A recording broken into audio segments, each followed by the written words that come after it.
Main text. Early morning. The radiant morning sunlight streamed onto his face, bringing a warm and pleasant sensation. Daniel Walker had just woken up, rubbing his sleepy eyes as he rolled off the bed, intending to head to the bathroom to relieve himself. But before his feet could even touch the ground, he felt a sudden void beneath him, and his entire body quickly plummeted. "Ah!" he screamed instinctively, flailing his arms wildly in the air. Rip! Amidst the sharp tearing sound, his fingertips seemed to grab onto something, and his falling momentum suddenly slowed. What on earth is going on? Startled awake, Daniel Walker opened his eyes wide, and immediately felt a wave of tension. To his shock, he found that the surroundings were no longer his familiar bedroom, but a dense forest. Not only that, but he was now dangling midair from a tree branch, 7 or 8 meters above the ground. Looking around, he saw towering ancient trees all around, birds chirping melodiously, flowers exuding a fragrant aroma, and a gentle breeze blowing softly. Looking down, he saw 2 short, fluffy black legs, with the ground below covered in fallen leaves and moss.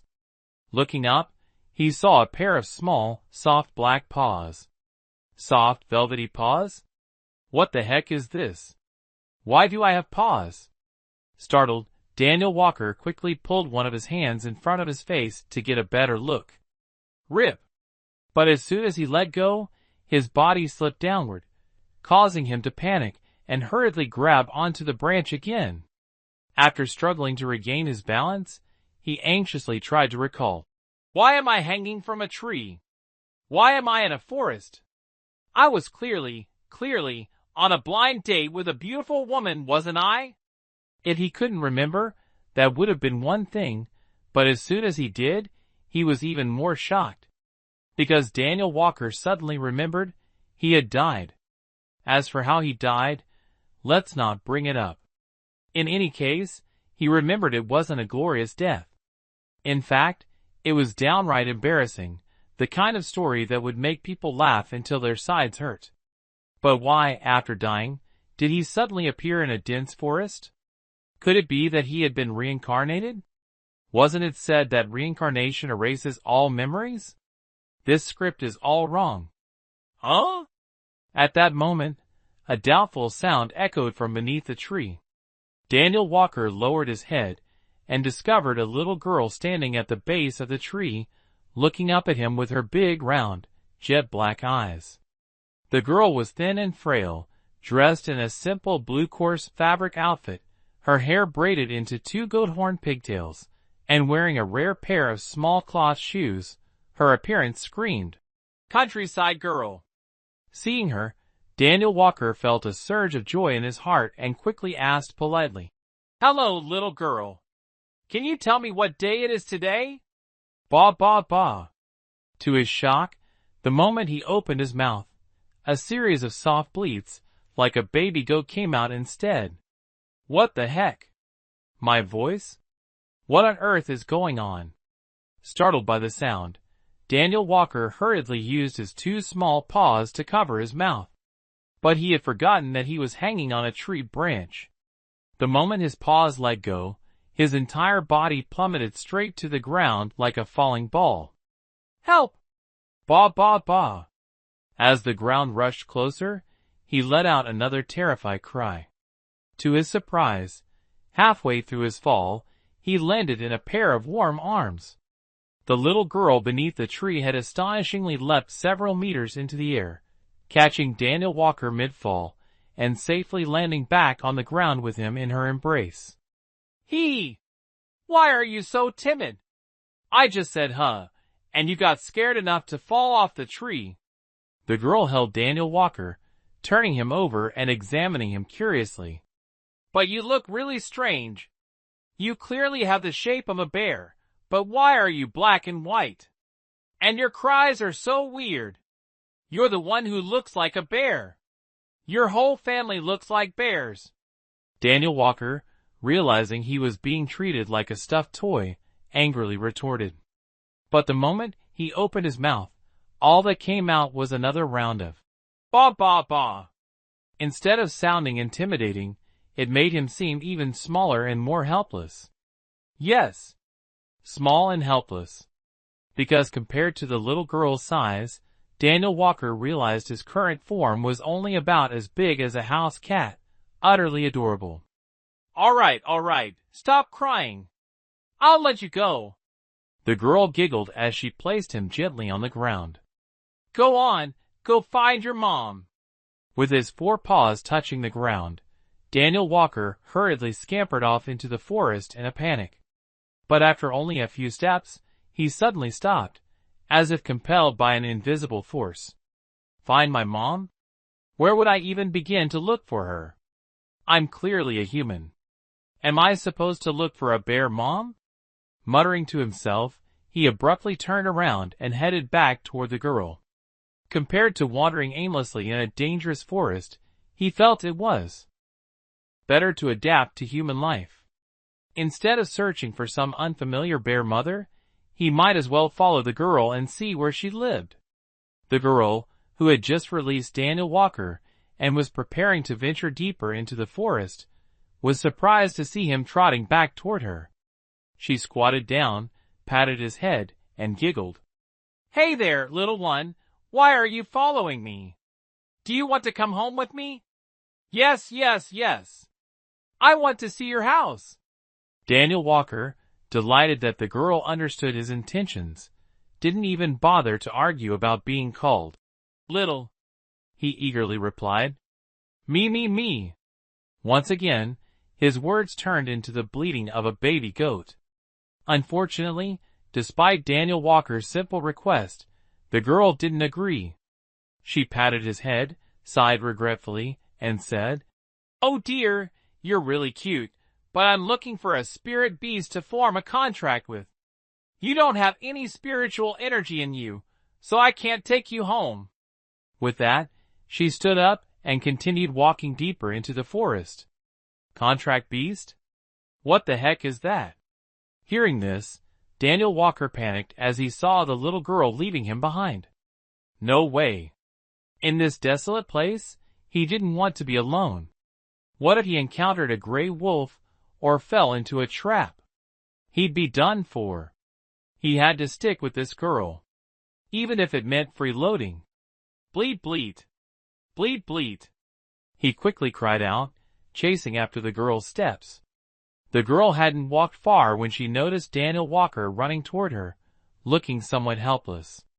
But after standing still and thinking for a moment, she suddenly came up with an idea. She began gesturing oddly at Daniel Walker while saying, Sorry, little one. To keep you from wandering off and getting lost, I'll have to tie you up. But don't worry, once the magic fades, you'll be free to move around again. While making strange hand signs toward Daniel Walker, she continued, Really sorry, little thing. Since I can't let you follow me and run around everywhere, I'll have to tie you up for now. But you don't need to worry. After a while, the magic will fade, and you'll be free to act. As soon as she finished speaking, a blue glow suddenly lit up in her hands. She abruptly pointed at Daniel Walker and softly commanded, Bind! The blue light transformed into a small net of light, darting toward Daniel Walker like lightning. What the heck? With his short legs and clumsy movements, Daniel Walker couldn't dodge in time, and was instantly caught by the net of light.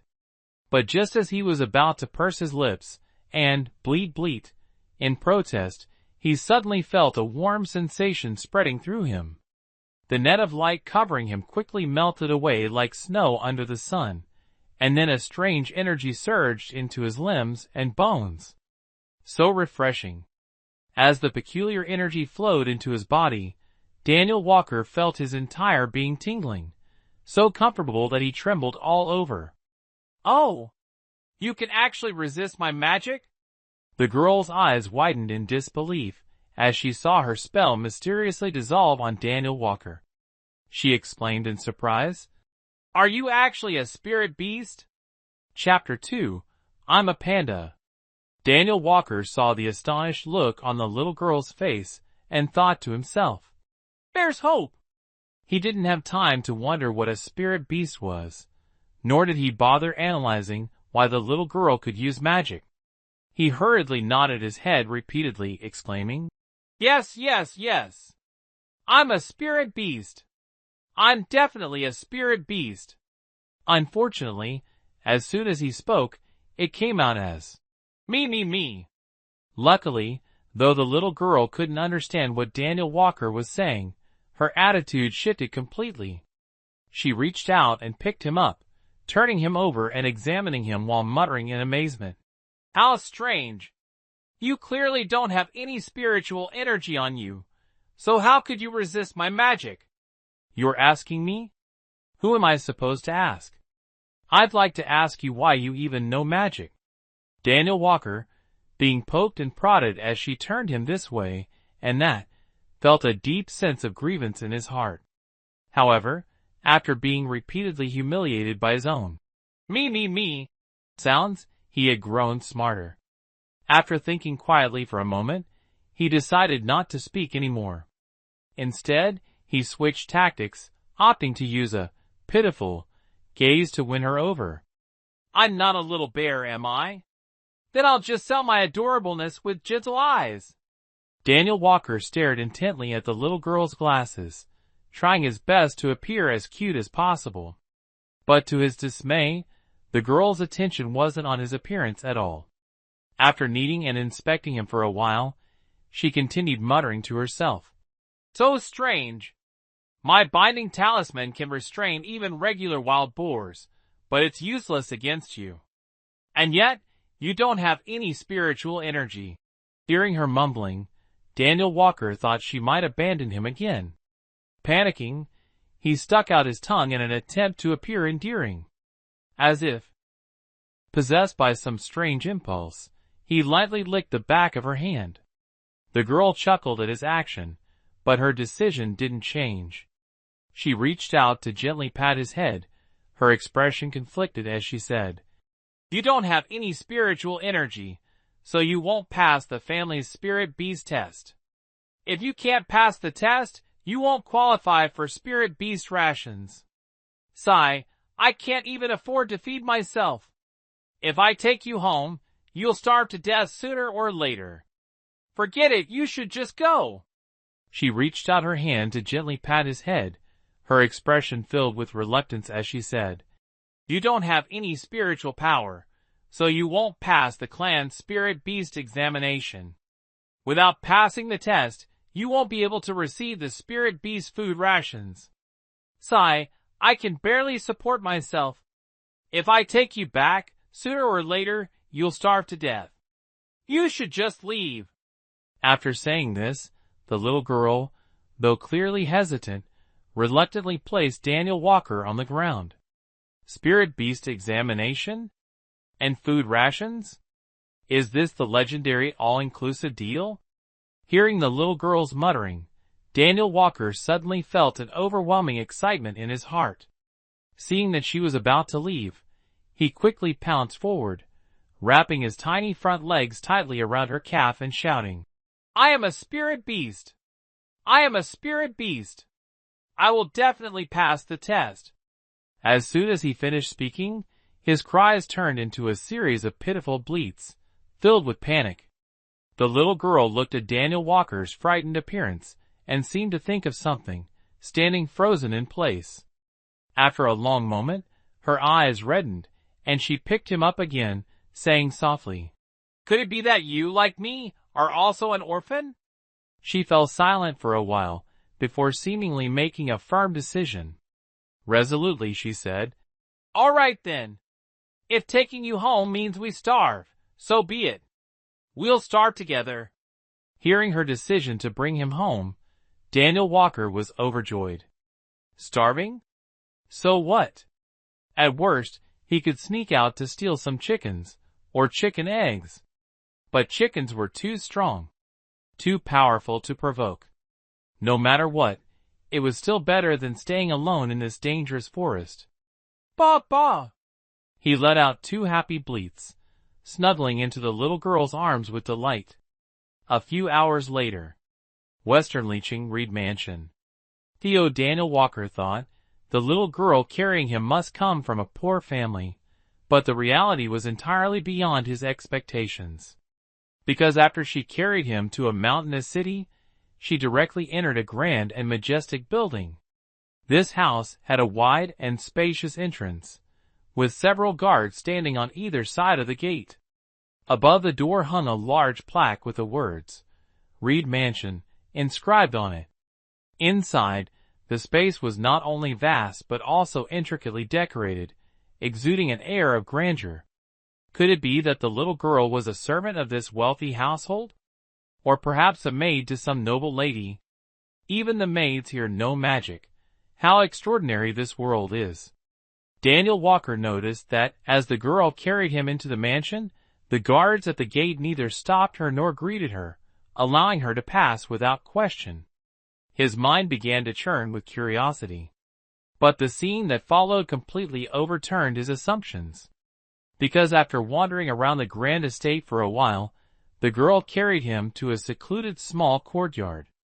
Moreover, as they entered, an elderly man tending to the flowers outside addressed her as Miss Anna. Miss? This raggedly dressed girl is a young lady of the house? How absurd! A young lady from a wealthy family, yet unable to afford proper meals. Could it be that this family had fallen into ruin? Remembering the words the girl had spoken earlier, Daniel Walker couldn't help but feel a growing sense of doubt. Creak! As he was deep in thought, the girl pushed open the door and carried him into the courtyard. Daniel Walker widened his eyes, looking around, and discovered that this courtyard was not only narrow, but the buildings within were also old and worn, completely unlike the luxurious and ornate structures in the main estate. What surprised him the most was that the courtyard contained not only a lush bamboo grove, but also several small plots of land for growing vegetables. On a bamboo trellis in the corner, a few cucumber vines were climbing. Could it be that the girl grew these herself? The little girl, so young, had to grow her own vegetables to eat. How pitiful! Daniel Walker thought about the girl claiming to be an orphan, and a wave of sorrow and empathy surged within him. Because he himself was also an orphan. Hey kid, don't run around. Tomorrow morning, I'll take you to the Spirit Beast Hall for a checkup. The girl closed the courtyard door, set Daniel Walker down on the ground, and instructed him. Daniel Walker, now free with all four paws on the ground, didn't immediately run off, but instead continued trailing behind the girl. He wanted to see what kind of place she lived in. As expected, when the girl entered her house, Daniel saw a scene he wished he hadn't. Inside the house, apart from a wooden bed and a set of table and chairs, there was only a wooden cabinet against the wall. The phrase, "bare walls and empty house," perfectly described it. Moreover, the bedding on the bed was thin and flimsy. Just looking at it made one feel cold. The girl entered the house, tidied up her belongings, and then walked over to the table. She reached out, picked up a gourd ladle on the table, and took out a cold steamed bun from a bowl beneath it. Breaking the bun in half, she handed it to Daniel Walker. "Little one, you must be hungry, right? This is all I have at home. Try it, and see if you can eat it." Daniel Walker's dark eyes stared at the girl, as he sniffed the cold bun with his nose, and realized it seemed to be made of cornmeal. He thought it might be edible. However, he didn't bite into the bun. Instead, he suddenly turned around, whittled his bottom, and dashed out the door.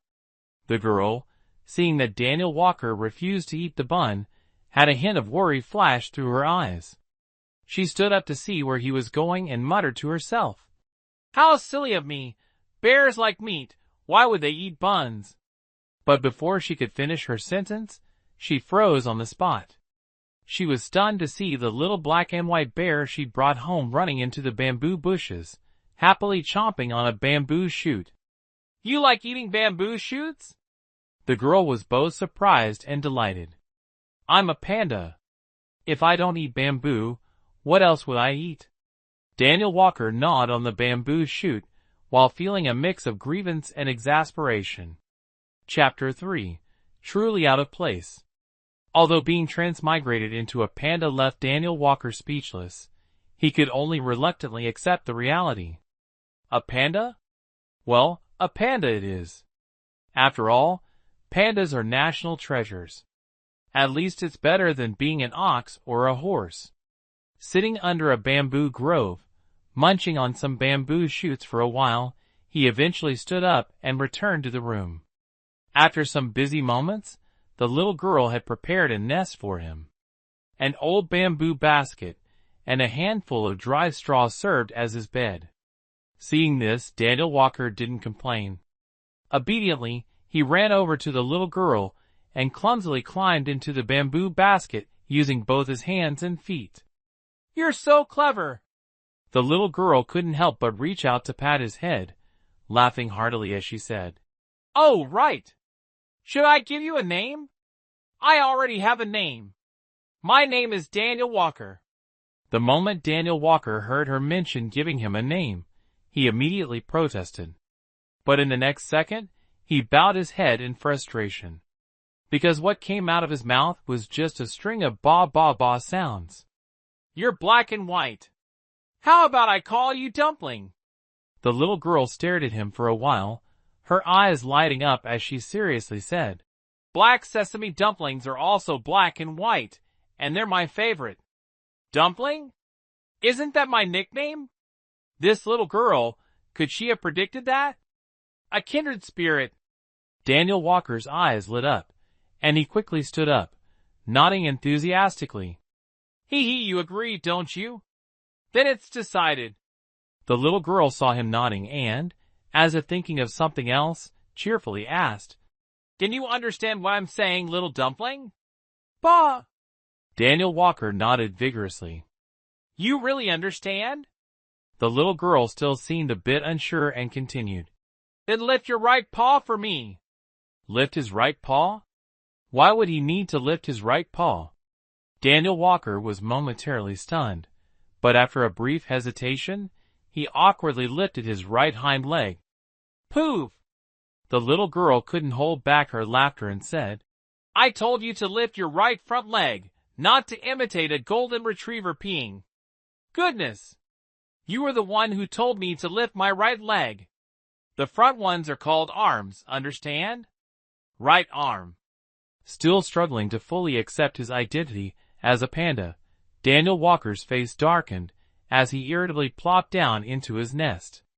Afterward, he raised his right leg, no, wait, his right arm. Then, he lifted his right arm again. "Smart. You really understood what I said, hee. That means you're definitely a spirit beast." The little girl was thrilled, hugging him tightly and exclaiming, "Tomorrow, after I get you checked, you can officially register at the Spirit Beast Hall and receive your food rations. Plus, bamboo shoots, your favorite, are easy to find, and even if I have to buy them, they're cheap. I still have some silver coins left, enough to keep you fed for a long time.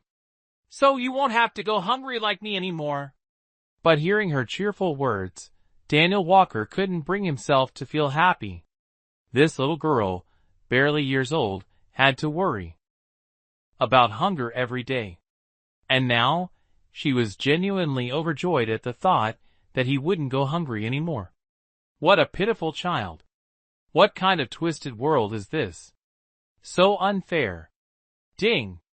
Ding! At that moment, 2 bells suddenly rang outside. Upon hearing the sound, the little girl jumped up and instructed Daniel Walker. "The dining hall is open. I'm going to get food.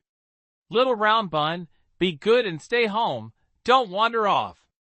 I'll be back soon." With that, she grabbed the bowl from the table and dashed out.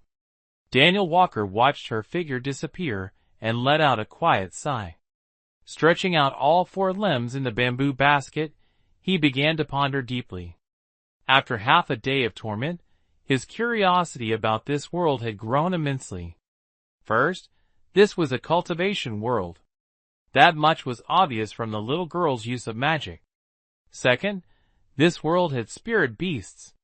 This could be inferred from the little girl's actions today. Third, he himself was also a spirit beast, albeit one without spiritual power. This conclusion came from the girl's remarks. Lastly, he was a panda. That part, he felt, needed to be confirmed by looking in a mirror. A moment later, the sound of a door opening and closing echoed in the courtyard. Daniel Walker hurriedly crawled out of his little nest and ran to the door to greet her. "Little Tangyuan, look what I've brought for you. Smells good, doesn't it?" The little girl carried a bowl of rice to the door. Seeing him lying on the doorstep eagerly waiting, she chuckled softly, sat down on the threshold, and she took a chicken drumstick from the bowl and held it up to his nose. Daniel Walker caught the aroma of the drumstick and couldn't help but feel his mouth water. But he didn't immediately open his mouth to take a bite. Instead, he sniffed it a few times and then shook his head. Because he keenly noticed that, although the little girl was smiling, her eyes were red, clearly showing that she had just been bullied and was now forcing a smile in front of him. Could this have something to do with the drumstick? It must be. Daniel Walker thought of how the little girl often went hungry, yet now she had brought back a chicken drumstick for him. He could already guess part of the story. Sure enough, when she saw him not eating the drumstick, a hint of disappointment crossed her face. She set the bowl down in front of him with a sigh and said, "Ah, little Tangyuan, I worked so hard to get this drumstick back for you, and you don't even want to eat it. Look for yourself, what do you want to eat?" Daniel Walker lowered his head to look and found that the bowl contained only 2 steamed buns and a few strips of pickled radish. He couldn't help but curse silently. "MMP!" But this MMP wasn't directed at the little girl. It was aimed at this damned Reed Mansion. From what he had seen on the way in, it was clear that Reed Mansion was not short on money. Claiming bankruptcy was just a wild guess on his part. After all, such a vast estate was worth a fortune. Moreover, the intricately carved buildings were priceless, and even the guards at the gate were tall, strong, and full of vigor. There was no sign of bankruptcy at all. And yet, a grand Reed Mansion like this was stingy even with the food of a little girl. Truly inhumane. As he fumed inwardly, he climbed over the threshold, ran to a bamboo grove, grabbed a bamboo shoot, and then scurried back to the little girl. Sitting down by her feet, he pretended to gnaw on it.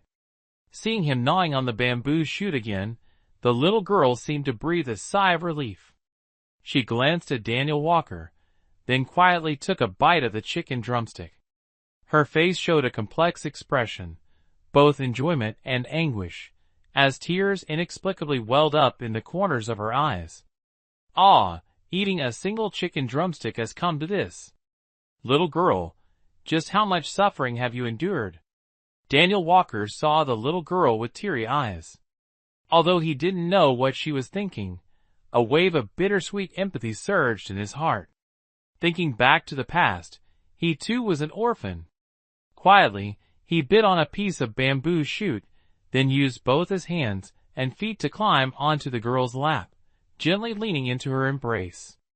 The girl noticed his actions and seemed to feel something. She held him close and murmured, "I'm fine, little soup dumpling, thank you for caring. Don't worry, I'll definitely protect you well. When I grow up, I'll make sure you have delicious food and beautiful clothes." Huh? Shouldn't I be the one saying that? I'm the protagonist here, am I not? Hearing the girl's promise, Daniel Walker thought to himself, while instinctively rubbing against her arm as if guided by an unseen force. Chapter 4. What? Being looked down on. The next day, at the crack of dawn, Daniel Walker was awakened by noises nearby before the sun had fully risen. Groggily, he peeked out of his small nest and saw that the girl had already gotten up and finished washing her face. However, just as he thought she was hurrying to take him to the Spirit Beast Hall for a checkup, he realized he was wrong. "Dong! Dong!" Dong! 3 bell chimes rang from outside. The girl ran over to him, patted his head, and instructed. Little soup dumpling, today is training day. I have to go to the martial arts hall to train. Be good and stay home, okay? If you're hungry, you can eat bamboo shoots or nibble on some buns. When I'm back, I'll take you to the Spirit Beast Hall for a checkup. After saying that, the girl placed a bowl of leftover cold buns on the table in front of him and hurriedly ran out of the room. Training day? She has to train too? Daniel Walker listened in a daze, yawned, and went back to sleep. This nap lasted all the way until noon. Half a day later, the girl returned from her training, her cheeks flushed. As soon as she entered, she rushed to Daniel Walker's side, picked him up, and dashed outside, muttering nonstop. Hurry, hurry, hurry! You little lazybones, wake up! I'm taking you to the Spirit Beast Hall now. I finished class a bit late today. If we're any later, the managers at the Spirit Beast Hall will go off for lunch. In the girl's arms, Daniel Walker yawned again and stretched as he woke up. He rubbed his eyes and looked around, noticing the scenery whizzing past until they arrived at a peculiar-looking grand hall. It was peculiar because the square in front of the hall was filled with various animal statues. The statues varied in size, with the largest towering several meters high and the smallest only about 2 feet tall. Their forms were incredibly diverse, ranging from massive rhinos and elephants to tiny, delicate sparrows. Moreover, each statue sat on a pedestal, with intricate inscriptions carved into them, seemingly introducing the creature depicted above. Spirit beasts? It seems like there's quite a variety here. Daniel Walker widened his eyes, staring at the statues, trying to see if there were any of his kind among them, when he suddenly realized that the little girl had already carried him into the grand hall. Helpless, he had no choice but to shift his attention and start observing the situation inside the hall. He wouldn't have known if he hadn't looked, but as soon as he did, he was startled. As it turned out, with just a glance, he discovered a massive black panther inside the hall. This enormous black panther, about the size of a calf, wasn't one of the stone statues outside but a living, breathing creature. It lay sprawled in the middle of the hall, its eyes half closed, its tail tip swaying gently. Around it were a few people dressed in robes, seemingly either checking its health or giving it a massage. It looked thoroughly enjoying itself. The large black panther heard the sound of footsteps at the door, and slightly tilted its head to look. With a haughty gaze, it scanned the little girl and Daniel Walker, appearing utterly uninterested in the two small beings, before slowly turning its head back and closing its eyes again. Damn it! It's looking down on me. You beast! How dare you look down on a national treasure like me? Seeing the arrogant expression on the Black Panther's face, Daniel Walker felt a surge of irritation. While he was silently grumbling, the little girl had already carried him to one side of the hall, standing before a counter. At this critical moment, the little girl had brought him to one side of the grand hall, standing in front of a counter. The little girl looked at the man with a figure-8-shaped mustache behind the counter and timidly said, "Uncle Victor Reed, I've come for a spirit beast examination." The middle-aged man, seated on a grand chair and fiddling with an abacus, raised his head to look at the little girl, appearing slightly surprised. He squinted at Daniel Walker in her arms, his expression impatient as he said, "Anna Reed, where did you pick up this young spirit beast?" Anna Reed? So the little girl's name is Anna Reed. Daniel Walker heard the words of the mustached man and immediately remembered the girl's name. "She caught it on Peach Mountain." Anna Reed seemed a bit scared of the mustached man and timidly answered, "Caught it on Peach Mountain? Ha ha ha! You mean to tell me you caught a spirit beast on Peach Mountain?" The mustached man laughed as if he'd just heard the funniest joke and mocked her. "Anna Reed, I think you've gone crazy wanting to find a spirit beast. running up Peach Mountain to look for one. That place has nothing but wild rabbits and pheasants. There aren't even deer there. And yet, you claim to have caught a young spirit beast there? Anna Reed panicked upon hearing this and stammered, trying to explain. And Master Uncle, please listen to me. Little Tangulon, it really is a spirit beast. Unfortunately, her explanation had no effect. The mustached man suddenly reached out, roughly grabbing Daniel Walker by the scruff of his neck. He lifted him into the air, turning him over and examining him with disdain, sneering coldly. Dragging out some mixed-breed bear dog and daring to call it a spirit beast? Anna Reed, I think you're just trying to cheat the family out of spirit beast rations. Damn it! You're the mixed breed. You are the bear dog. Your whole family is a bunch of mixed-breed bear dogs. Daniel Walker, being roughly hoisted into the air and flipped around, was so furious that he started cursing loudly. But as soon as he opened his mouth, all that came out was a string of ba ba ba sounds. Seeing her little bear spirit beast being treated so miserably, Anna Reed's heart ached deeply. She didn't have time to argue whether Daniel Walker was a spirit beast or not. She hurriedly pleaded, Master Uncle Reed, please don't treat him like this. Please give him back to me. But before she could finish her sentence, the mustached man swung his arm. He directly threw Daniel Walker out the door, sending him flying more than 10 meters away while cursing. What kind of trash is this? Daring to pretend to be a spirit beast? Ah! Anna Reed gasped in horror and, using all her strength, rushed toward the door. Thud! Daniel Walker, still in midair, felt the world spinning around him. Before he could even curse, he suddenly found himself landing in a soft embrace. Phew! Saved.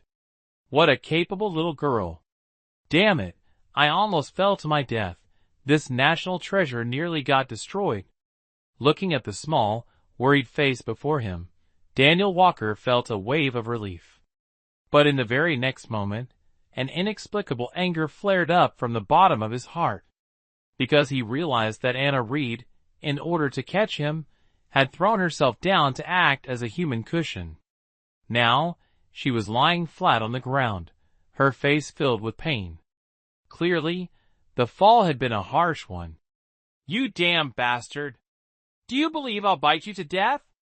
Daniel Walker angrily turned his head, glaring at the burly, bearded man who had thrown him out of the grand hall. He shouted furiously while flailing his arms and legs, as if ready to charge forward and fight to the death. Unfortunately, he had forgotten that he was currently just a small bear cub. Not only was he incapable of running over to brawl with the bearded man, but he couldn't even break free from Anna Reed's embrace. It's all right now, little pudding. We won't take the test anymore. Let's just go home. Anna Reed struggled to get up from the ground, enduring her pain while comforting Daniel Walker. Her expression was resolute as she said, It doesn't matter whether they acknowledge you or not. You are a spirit beast. You're the best spirit beast in the world. Hearing the girl's determined words, Daniel Walker felt a sudden pang in his heart. That's right. I am a spirit beast. I must be a spirit beast.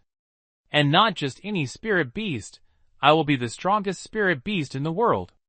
Anyone who dares bully you today, I swear I'll make them pay back tenfold in the future. He stopped struggling, silently making this vow to himself while beginning to focus on the most pressing matter at hand. Chapter 5. Truly a kindred spirit to this bear. Arriving at the wooden house, Daniel Walker neither gnawed on bamboo shoots nor bothered to climb back to his small nest. He sat dazedly on the doorstep, beginning to ponder what potential he could unlock within himself. First, he thought about how he had transmigrated into a panda, carrying memories of his past life. Then, he considered how he lacked spiritual energy, yet Anna Reed's magic seemed ineffective against him. Past life memories? Magic immunity? Thanks to the soul of a 20-something shut-in, it didn't take him long to figure out what made him different. However, Daniel Walker wasn't interested in exploring his past life memories. Instead, he was fixated on the second point. He vividly remembered that, back on the mountain, Anna Reed had used a binding spell to stop him from following her. Yet, the moment the magic touched him, it dissolved, leaving him with a euphoric sensation akin to being injected with pure energy, making him feel 100 times more invigorated. Could it be that he could absorb magic? With his vast imagination, Daniel Walker quickly pinpointed the key issue and immediately decided to test his theory. He rolled over and crawled across the threshold, scampering over to Anna Reed, who was sitting absent-mindedly on her small bed, and began chirping. "BBB, you have something to say to me?" Anna Reed, seeing his actions, instantly understood his intent. "Yes, yes, yes. Follow me." Daniel Walker continued chirping, "BBB," while leading the way out the door. Seeing him act this way, Anna Reed decisively jumped off the bed and followed him into the yard. When she stepped outside, Daniel Walker stood in the yard, thinking for a moment before coming up with an idea. He used his small claws to scratch a few lines in the dirt, then pointed at himself with his paw. If he couldn't speak, then he'd draw. Anna Reed, observing his strange actions, was filled with curiosity.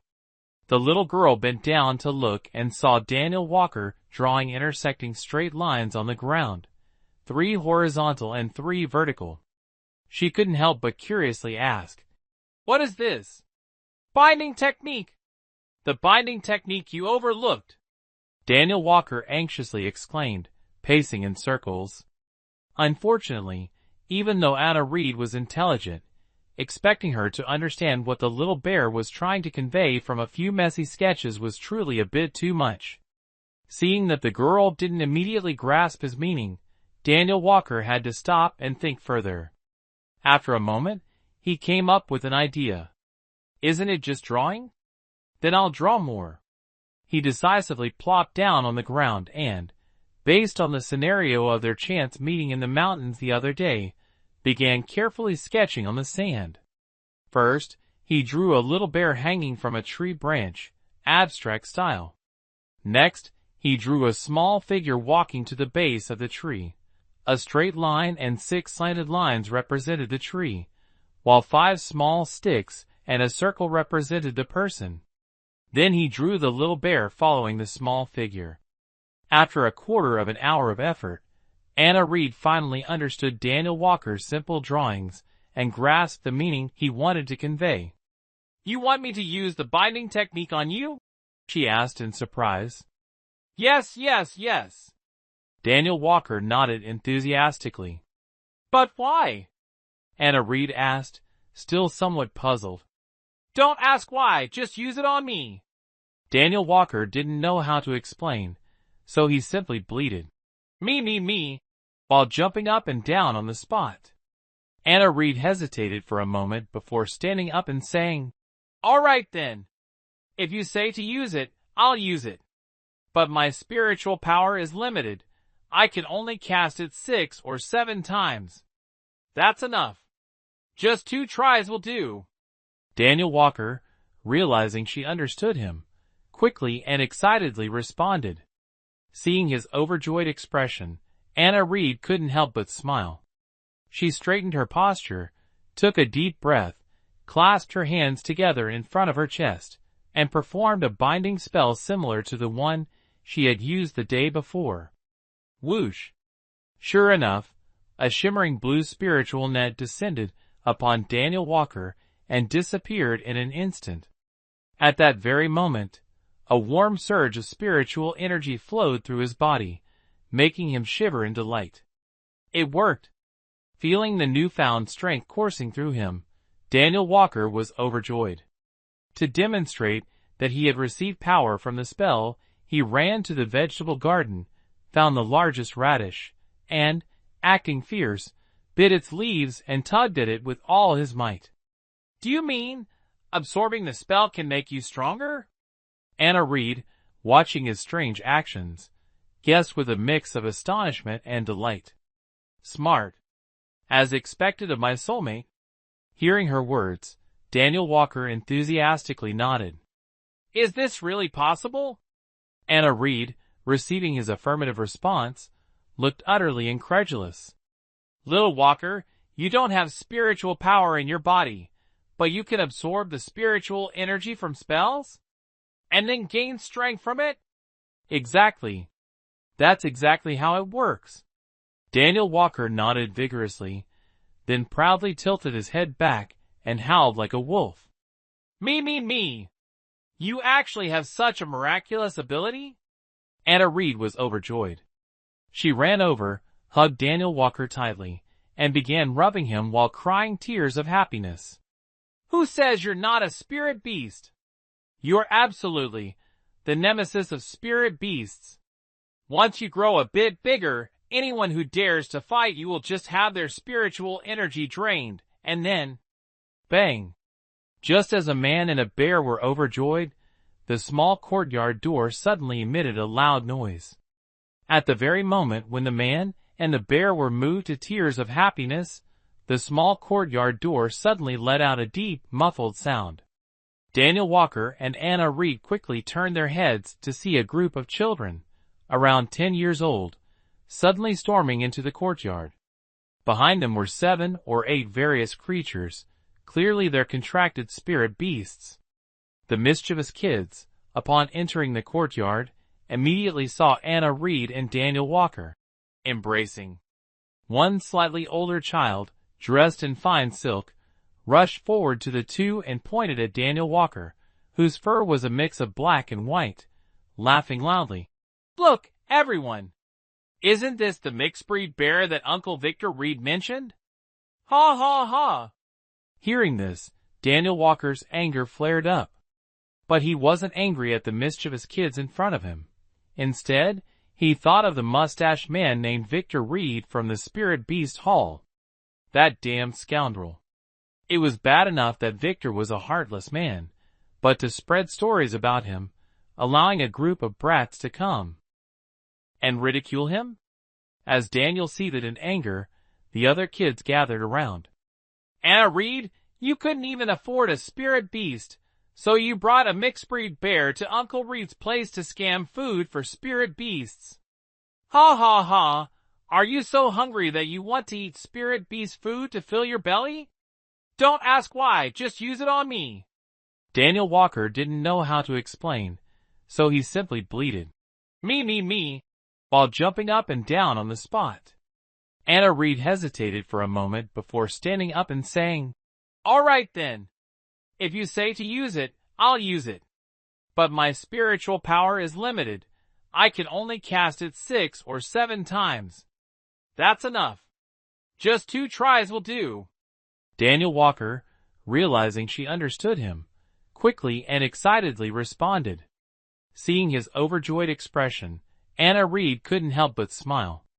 She straightened her posture, took a deep breath, clasped her hands together in front of her chest, and performed a binding spell similar to the one she had used the day before. Whoosh! Sure enough, a shimmering blue spiritual net descended upon Daniel Walker and disappeared in an instant. At that very moment, a warm surge of spiritual energy flowed through his body, making him shiver in delight. It worked. Feeling the newfound strength coursing through him, Daniel Walker was overjoyed. To demonstrate that he had received power from the spell, he ran to the vegetable garden, found the largest radish, and, acting fierce, bit its leaves and tugged at it with all his might. Do you mean absorbing the spell can make you stronger? Anna Reed, watching his strange actions, guessed with a mix of astonishment and delight. Smart. As expected of my soulmate. Hearing her words, Daniel Walker enthusiastically nodded. Is this really possible? Anna Reed, receiving his affirmative response, looked utterly incredulous. Little Walker, you don't have spiritual power in your body, but you can absorb the spiritual energy from spells? And then gain strength from it? Exactly. That's exactly how it works. Daniel Walker nodded vigorously, then proudly tilted his head back and howled like a wolf. Me. You actually have such a miraculous ability? Anna Reed was overjoyed. She ran over, hugged Daniel Walker tightly, and began rubbing him while crying tears of happiness. Who says you're not a spirit beast? You're absolutely the nemesis of spirit beasts.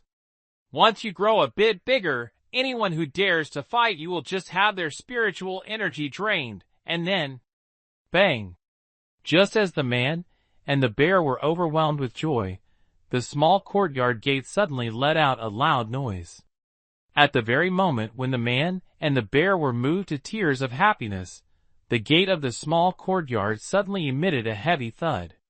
Daniel Walker and Anna Reed quickly turned their heads to see a group of children, around 10 years old, noisily barging into the courtyard. Behind them were 7 or 8 creatures of various kinds, clearly their contracted spirit beasts. The mischievous kids immediately noticed Anna Reed and Daniel Walker, embracing, as soon as they entered. One slightly older child, dressed in luxurious silk, took the lead, running up to the two and pointing at the black and white Daniel Walker while laughing loudly. Look at this, everyone! Isn't this the mixed-breed bear that Uncle Victor Reed mentioned? Ha ha ha! Hearing this, Daniel Walker's anger flared up. But he wasn't about to argue with the brats in front of him. Instead, his mind turned to that mustached man, Victor Reed, from the Spirit Beast Hall. What a despicable scoundrel. It was bad enough that he was so heartless, but now he had gone around spreading stories about him, causing these little brats to come and mock him. As Daniel seethed with anger, the other children gathered around. Anna Reed, if you can't afford a spirit beast, just admit it. But bringing a mixed-breed bear to Uncle Reed to scam food for spirit beasts. Ha ha! Are you so hungry that you want to eat spirit beast food to fill your stomach? Ha ha, of course. Look at her. She's so starved she'll eat anything.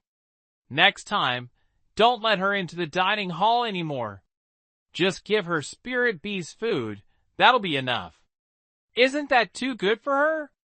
Spirit beast food is way more expensive than the buns in the dining hall.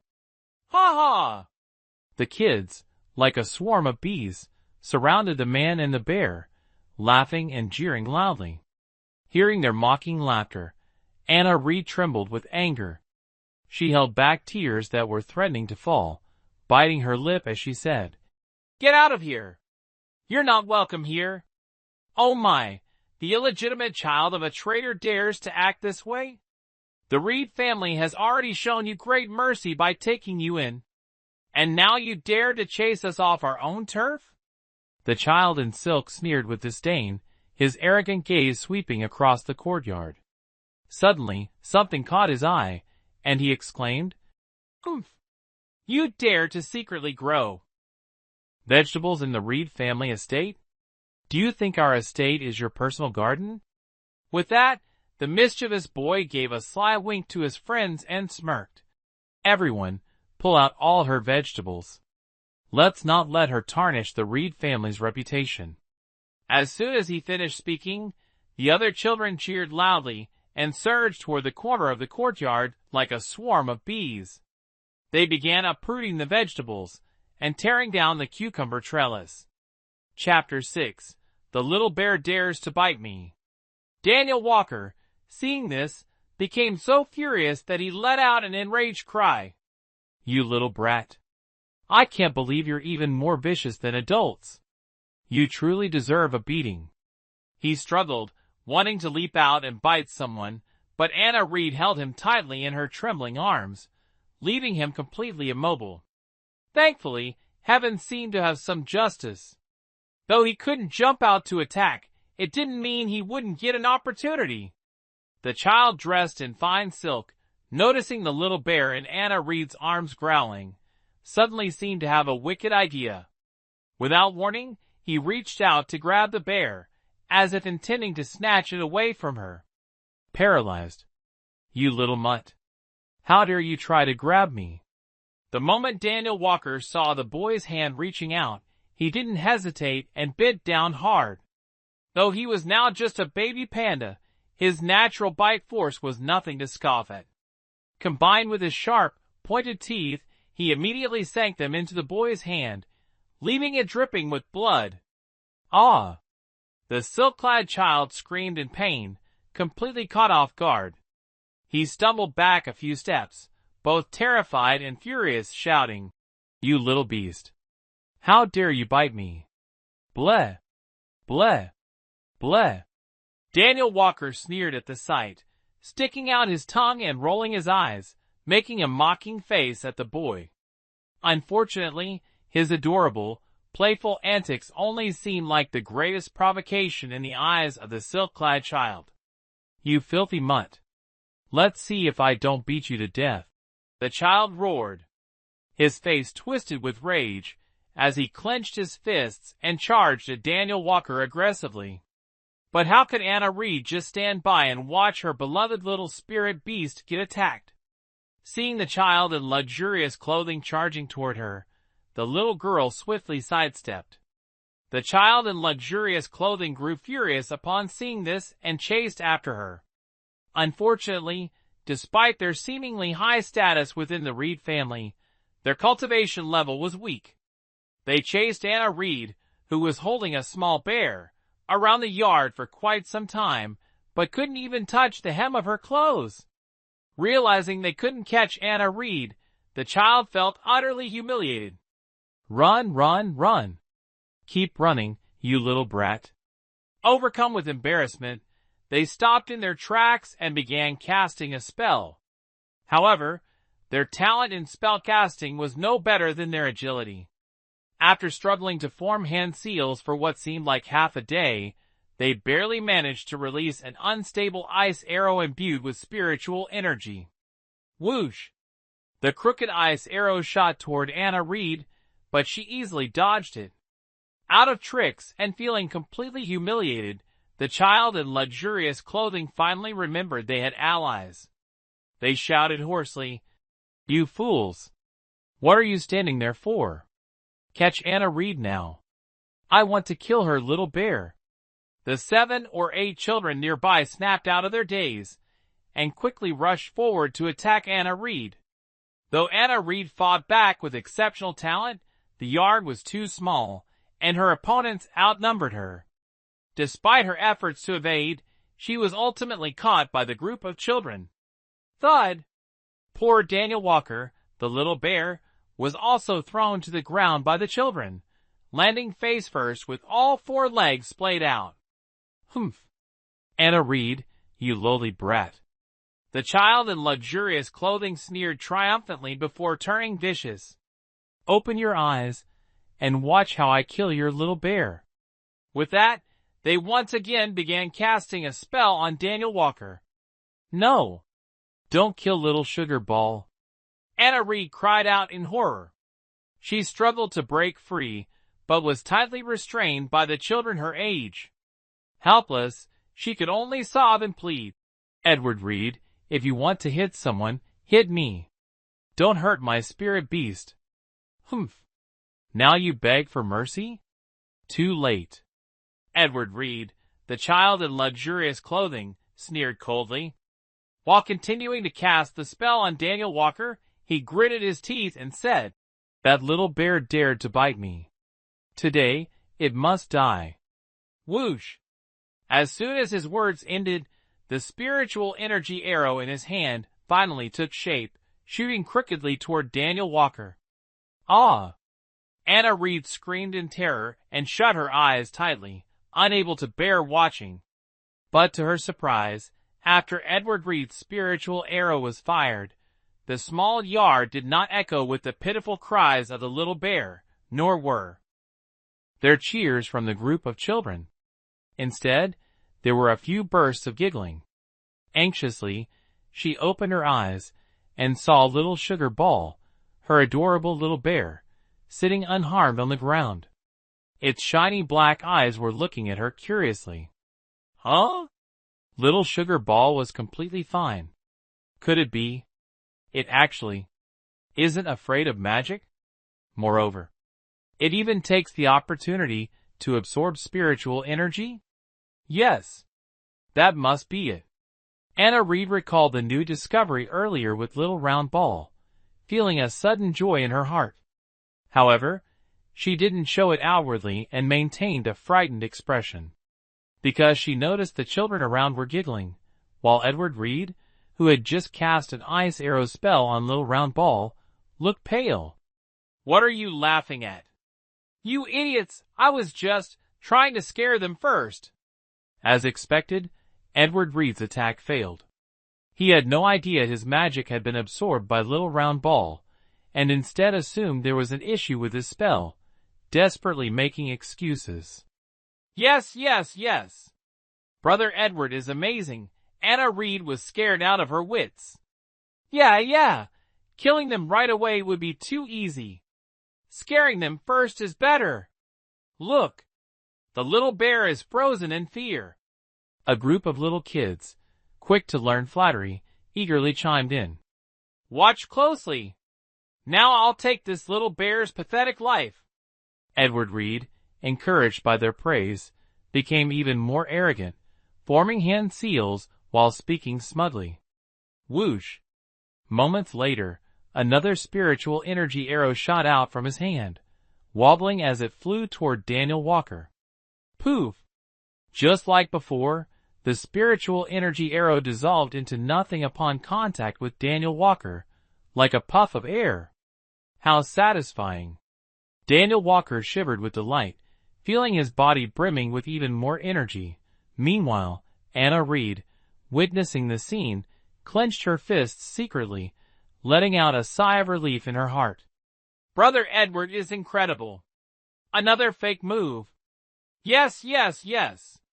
Pretending to strike but actually faking it, that's how you achieve the highest level of intimidation. Exactly. This is called catching them off guard, attacking where they least expect it. Brother Edward is so mighty. The group of kids, seeing Edward Reed fail yet again with his move, didn't even wait for him to speak before eagerly coming up with excuses for him. But what surprised them was that this time, Edward Reed's face no longer held the smug expression from before. Instead, he wore a conflicted look, as if he had just swallowed something utterly disgusting. No one knows your struggles better than yourself. Edward Reed was fully aware that he had just put all his strength into releasing a spiritual energy arrow, but when it hit the group of kids in front of him, it didn't even cause so much as a ripple. Could it be ghosts? But under the bright daylight, he was too embarrassed to admit defeat. Gritting his teeth, he could only say, "You're right. I just wanted to scare them until they wet their pants. Watch closely this time. Third time's the charm. I'm really going to strike for real now." Brother Edward, you've already shot 3 spiritual energy arrows. That's right, Brother Edward. Isn't your spiritual energy only capable of releasing a maximum of 3 arrows? Yeah. We've never seen you shoot a 4th arrow before. Has your cultivation level improved? The group of kids beside him helpfully reminded him. Chapter 7. Flaming Chicken? Slap. An invisible smack landed on Edward Reed's face, causing the corner of his mouth to twitch. Stupid teammates! Why are you airing my dirty laundry like this? He cursed inwardly, reluctantly pulling out a blue potion from his pocket while trying to maintain a nonchalant demeanor. What do you guys know? Today, I just wanted to test the effects of the spirit gathering elixir, and by the way, try out the power of the spirit energy blade on this bear. Wow! A level 1 spirit gathering elixir. That's premium stuff. As expected from the beloved son of the Hall Master, so generous. Using spirit gathering elixir to perform techniques that can't usually be executed, Edward is really mad this time. The group of kids stared enviously at the blue potion in Edward Reed's hand, continuing to flatter him. Gulp! Edward Reed couldn't be bothered to waste words on them, and directly poured the spirit-gathering elixir into his mouth. As the expensive elixir flowed down his throat, a surge of abundant spiritual energy coursed through his body, compelling him to release it immediately. Slash!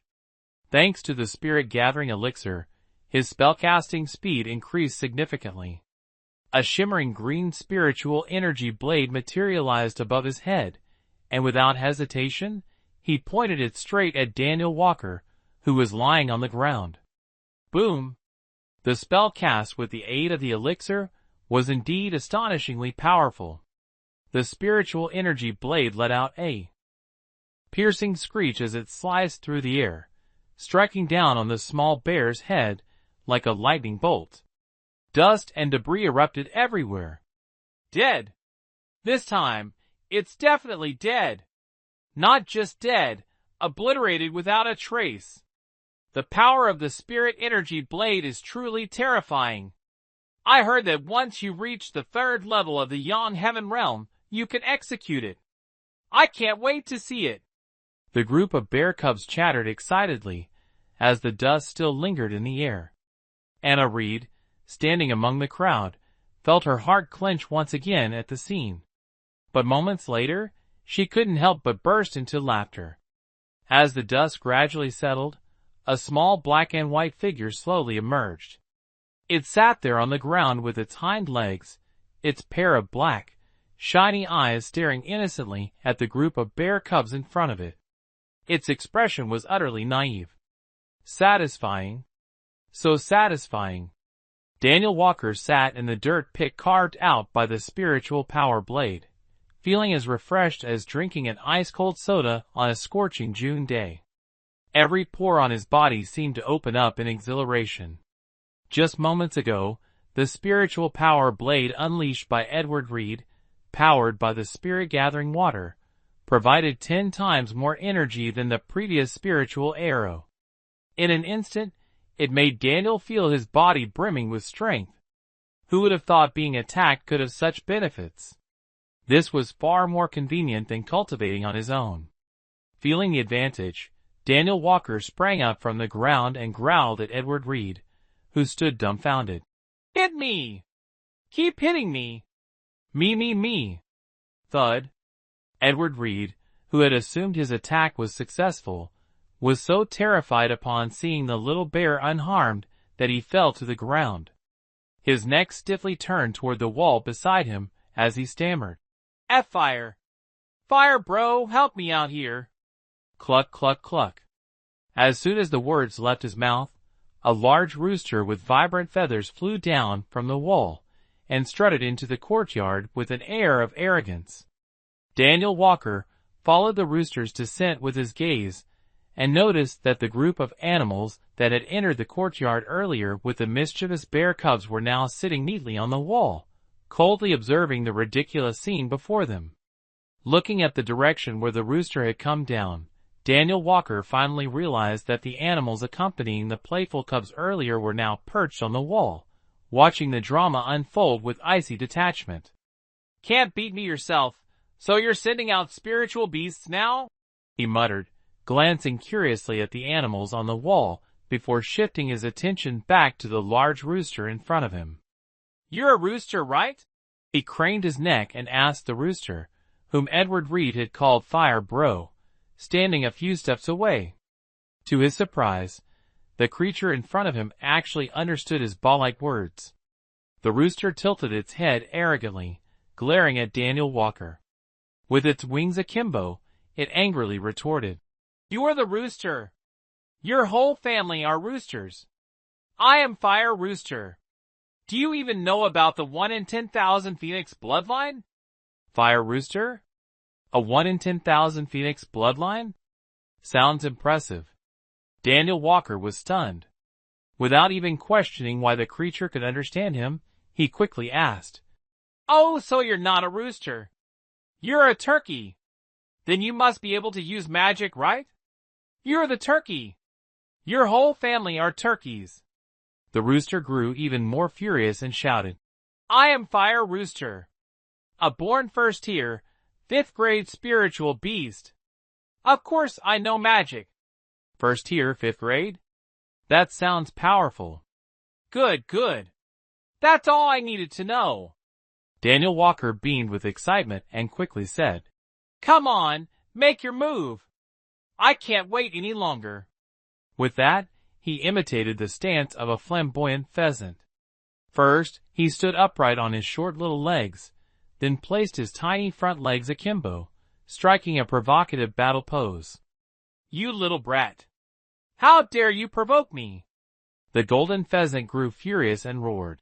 Out of respect for the fact that you're also a spirit beast, I was going to spare your life. But since you're so eager to die, I'll grant your wish. Without waiting for Daniel Walker's response, it puffed out its chest, took a deep breath, and spewed a fiery blast straight at him. Whoosh! A stream of orange flame shot out from the golden pheasant's mouth. Daniel Walker, seeing the opponent attack without hesitation, instinctively tried to dodge. However, with his short legs, he couldn't move fast enough, especially while stuck in a dirt pit. As a result, the flames hit him squarely on the head and face. But, though the golden pheasant appeared formidable, the flames it unleashed seemed to lack any real destructive power. The orange-red fire engulfed Daniel Walker, but instead of burning him, it only made him feel warm. Strangely enough, the flames carried a surge of spiritual energy. This energy coursed through his body, leaving his cells tingling with an odd sensation. Unexpectedly, this pleasant tingling didn't last long, because Daniel Walker soon discovered something shocking. The power already brimming within his body, upon absorbing the spiritual energy from the golden pheasant's flames, seemed to activate some kind of hidden switch. Without warning, it condensed into a raging torrent and began surging wildly throughout his body.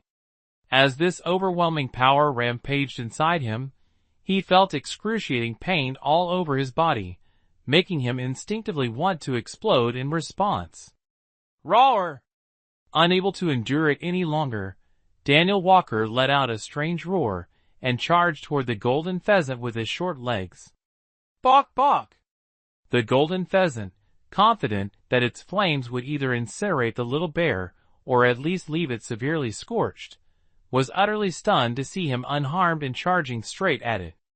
There was no time to dodge. Rip! Daniel Walker opened his mouth wide and bit off a chunk of feathers from the golden pheasant's right chest. Bawk, bawk! The golden pheasant let out a panicked squawk and flapped its wings desperately, trying to escape into the air. Unfortunately for the bird, it had underestimated the speed of the little bear in his berserk state. Whoosh! Daniel Walker felt his entire body aching uncomfortably. He spat out the bird feathers from his mouth, his short legs hopping up as he took another bite at the left chest of the pheasant. Rip! Another patch of feathers was bitten off by him. You shameless little bear! I'll kill you! The fiery pheasant was enraged to the point of madness when the two spots on its chest were suddenly exposed. It let out a shrill cry in the air and began spewing fire furiously once more. This time, it wasn't just a single burst. Like a flamethrower, it aimed straight at the little bear on the ground and started spraying fire continuously. Chapter 8. Spider, spit your venom at it. Toot toot toot. Brilliant orange flames continuously spewed toward Daniel Walker, engulfing his entire body in a sea of fire. Roar, roar, roar. As the surging spiritual energy poured into him, he felt the pain in his body ease slightly. He immediately adjusted his posture, spreading his chest wide to embrace the purifying flames. 1 second, 2 seconds, 3 seconds. 1 minute, 2 minutes, 3 minutes. Thud. Suddenly, the fiery chicken in the air noticed that the little bear below wasn't being roasted to a crisp by its flames. On the contrary, the more it burned, the more energetic the bear became. Losing its balance abruptly, the chicken plummeted headfirst to the ground. Daniel Walker, now feeling much of the pain on his body subsiding, suddenly realized the flames had stopped. Instantly, he looked displeased. He hopped and ran over to the gasping fiery chicken, poking it with his small paw and questioning. Hey! Why did you stop spitting fire? Didn't you say you'd burn me to death? Edward Reed, standing nearby, was utterly terrified as he watched his level 5 spirit beast not only fail to kill the little bear, but also fall into its clutches. His face turned pale with fear as he shouted at the group of kids around him. What are you all standing there for? Quickly, order your spirit beast to kill it.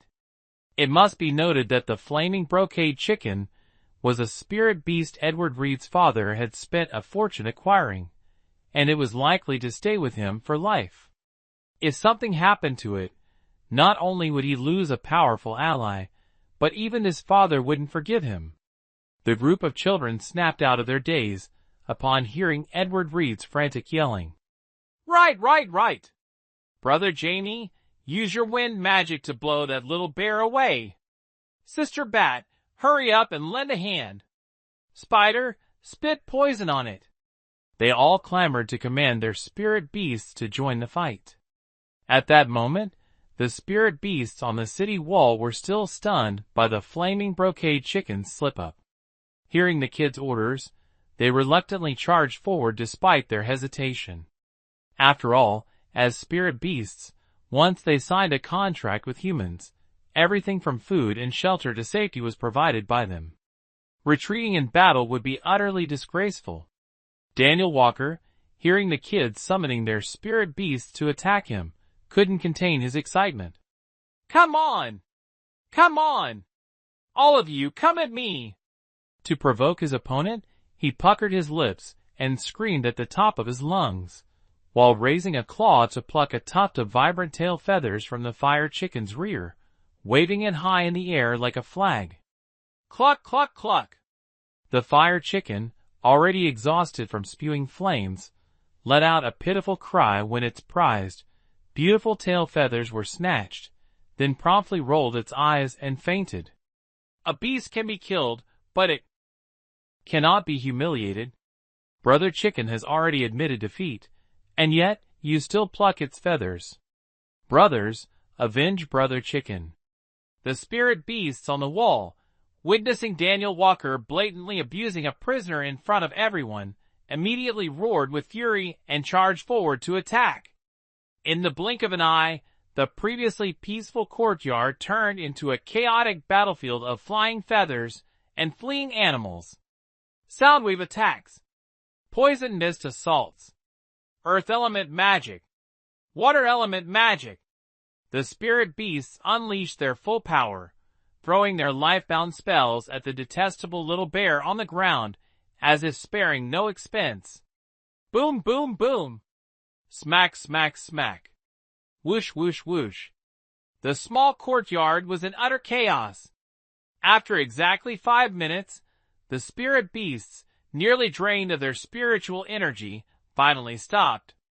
They collapsed in disarray across the corners of the courtyard, their eyes filled with hatred as they glared at the dusty center, as though wishing they could see that shameless little bear pulverized into ashes right then and there. However, cruel reality soon told them otherwise. A national treasure is not so easily destroyed. As the dust gradually settled, a cute little bear reappeared in the same spot. Although its entire body was covered in dirt, it seemed slightly larger than before, and it exuded an abundant life force, clearly showing no signs of death. Ha ha! What's more, as soon as the smoke cleared, the little bear began taunting again. Why did you stop? Come on, hit me! Keep hitting me. Didn't you say you'd beat me to death? The devilish taunts echoed in the ears of the spirit beasts, making them tremble uncontrollably. This was too monstrous. What on earth was this black and white little panda? To think it directly ignored our combined attack. Could it be a 9th grade innate spirit beast? Moreover, an extremely rare type? Or perhaps, it's not a 1st grade spirit beast at all, but a high-grade spirit beast from an advanced realm pretending to be weak to deceive others? Terrifying thoughts simultaneously surfaced in the minds of the spirit beasts.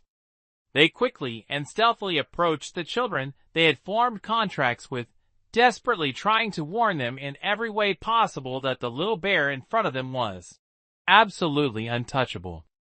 Daniel Walker noticed the spirit beasts and the children looking at him with frightened faces, avoiding him at all costs. He couldn't help but feel slightly disappointed. However, he understood that these kids, who weren't even old enough to grow proper facial hair, and their spirit beasts were clearly still in their immature stages. Expecting them to continuously cast spells on him was unrealistic. So, after a brief moment of thought, he came up with an idea. Beep, beep, beep. He called out twice to Anna Reed, who had returned to his side, signaling for her to come closer. Then, decisively, he addressed the spirit beasts. Tell your little masters that if they dare to come here and cause trouble again, don't blame me for being merciless. Meow, meow, meow. He called out twice to Anna Reed, who had regained her composure, signaling for her to approach him. Then, firmly, he told the spirit beasts, tell those mischievous cubs of yours that if they dare to come here and stir up trouble again, I won't hold back. Yes, yes, yes. Understood, understood. The spirit beasts, trembling all over, nodded frantically. Even the turkey with a bare chest and missing tail feathers hurriedly responded in fear. Also, damages must be compensated for. That's basic courtesy.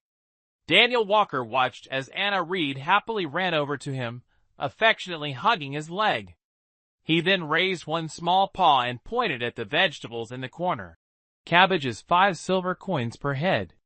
Radishes are 10 silver coins each. Cucumbers are 100 silver coins per vine. Relay this to your masters. Previously, he had heard Anna Reed mention that silver could be used to buy bamboo shoots for him, but he had no idea how much silver was worth, so he randomly set the prices. Who would have thought that after hearing the translation from the spirit beasts, the group of kids would immediately spit blood? 5 taels of silver can buy an entire cart of vegetables. 10 taels of silver could get you ginseng. 100 taels of silver for a single cucumber vine? If he's not outright robbing, then what is he doing? The kids were both shocked and furious, muttering under their breath. The mischievous children whispered among themselves, astonished and angry. Seeing this, Daniel Walker's head was filled with black lines. He was just about to reduce the compensation amount when he suddenly noticed that someone, or rather, some spirit beasts, had already solved the problem for him. Shut up. What's with all the whining? If you're told to fork over the money, then fork it over. Idiots! Do you want to live or not? Money is just a worldly possession. What's there to hesitate about over a few dozen taels of silver? The spirit beasts present didn't wait for Daniel Walker to speak, and immediately started scolding their young masters in low voices. Hearing the grumbling from the spirit beasts, Daniel Walker felt secretly delighted, but he maintained a stern expression and said harshly, tell them this. If they don't want to pay, that's fine. They just have to stay and replant the vegetables properly. Once I confirm they're alive and well, I'll let them go.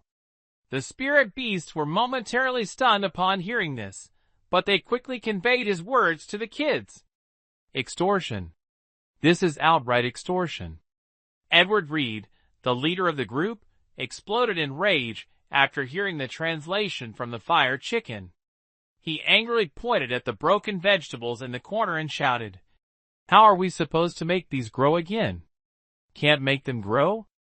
Then stay here and keep beating me up. If you can manage to kill me, I'll let you go home. Daniel Walker, hearing this, found it exactly to his liking. He grinned mischievously, his face full of mock innocence. Chapter 9.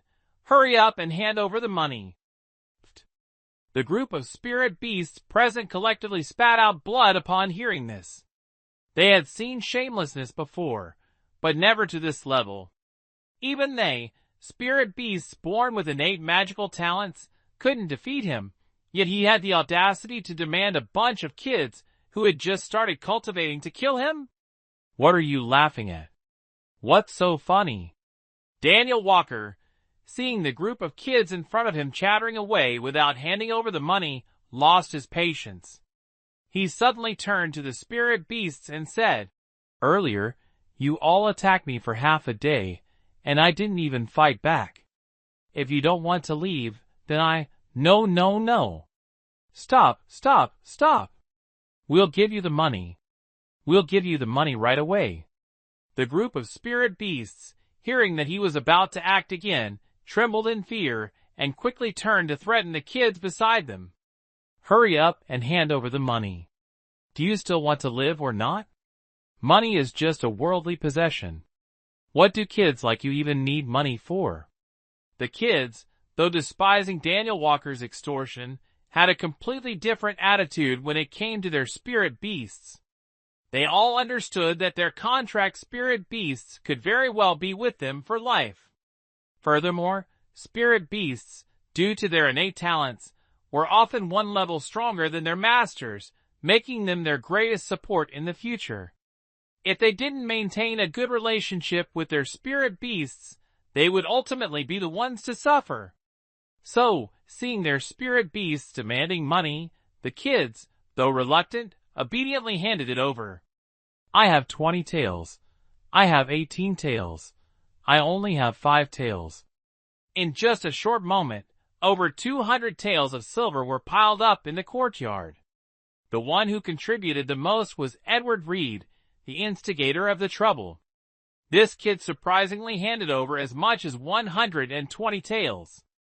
Anna Reed, though not understanding what Daniel Walker was saying to the spirit beasts, could tell from the scene before her that he was extorting them. Feeling uneasy, she said, "Little dumpling, this doesn't seem right." Me. Daniel Walker didn't explain to her, but instead made a few cute noises, then glared at the spirit beasts, who had nothing left to give. Pointing his small claw toward the door, he commanded, "Scram!" Whoosh! Whoosh! Whoosh! The spirit beasts, as if granted amnesty, immediately grabbed their young ones and fled in disarray. Seeing Golden Pheasant panting heavily and Edward Reed limping at the back of the group, Daniel Walker suddenly snorted, "You two, stop right there."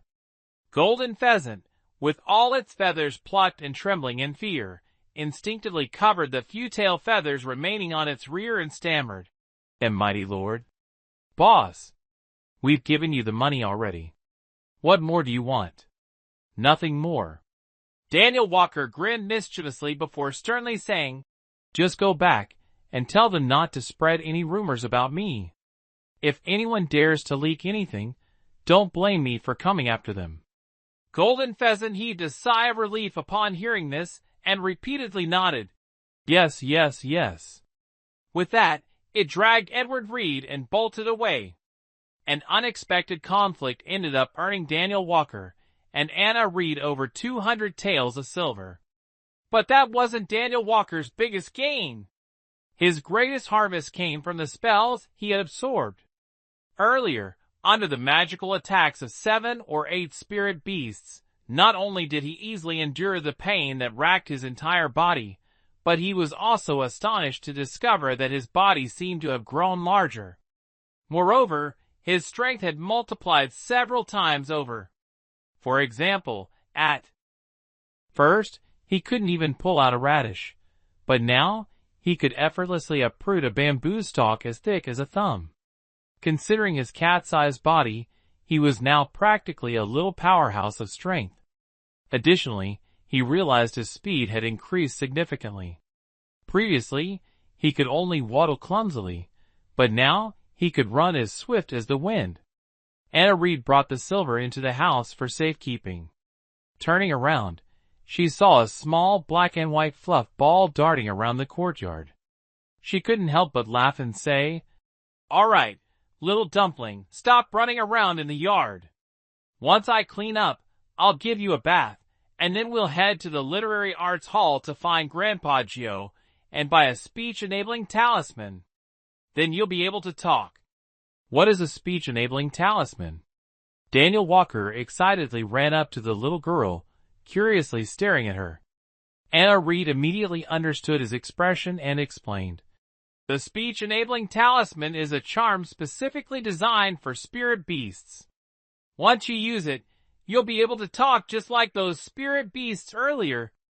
Normally, you'd receive one for free after passing the examination at the Spirit Beast Hall, but since you didn't go through the test, I had to buy one for you. So that's how it is. Hearing this, Daniel Walker nodded and thought to himself, no wonder those spirit beasts could speak human language. It's all thanks to a plugin. At the same time, he felt a bit annoyed, because he suddenly remembered the detestable bearded man at the Spirit Beast Hall. What a scoundrel. Something that should have been free ended up costing Anna money because of him. One day, I'll make you pay for this.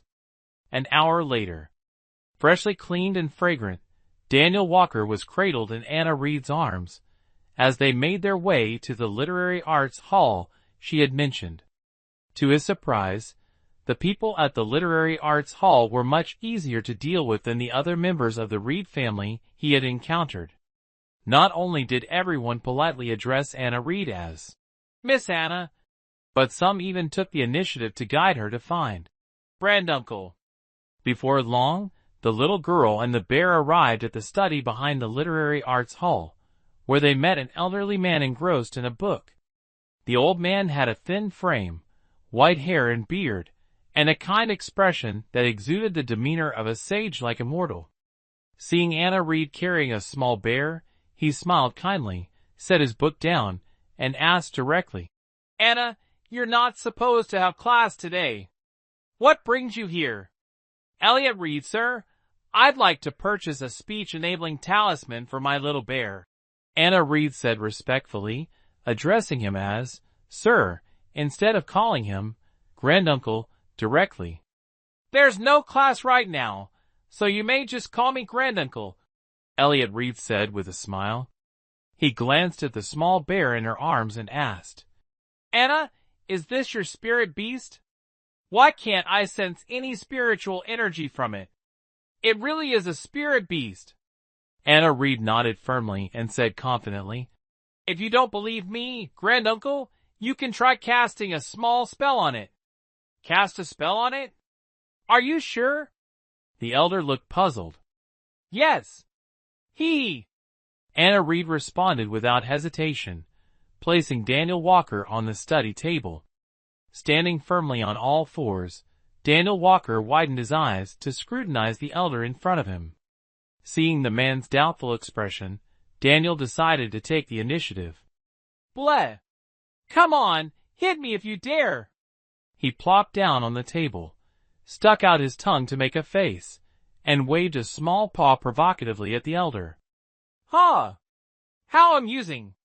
The elder was both astonished and delighted at the bear's cheeky behavior. This little creature can understand us. It seems it truly is a spirit beast. And it's so young yet already knows how to cooperate with you. What remarkable intelligence! Of course. This is a national treasure. It even holds the soul of an otaku. Chapter 10. My little bear is a bit silly. Daniel Walker felt a surge of pride as he heard the elder's evaluation. He decisively used one small paw to point at the elder, then gestured a few times with both paws in front of his chest, and finally pointed to his own nose with one paw. You want me to cast a spell on you?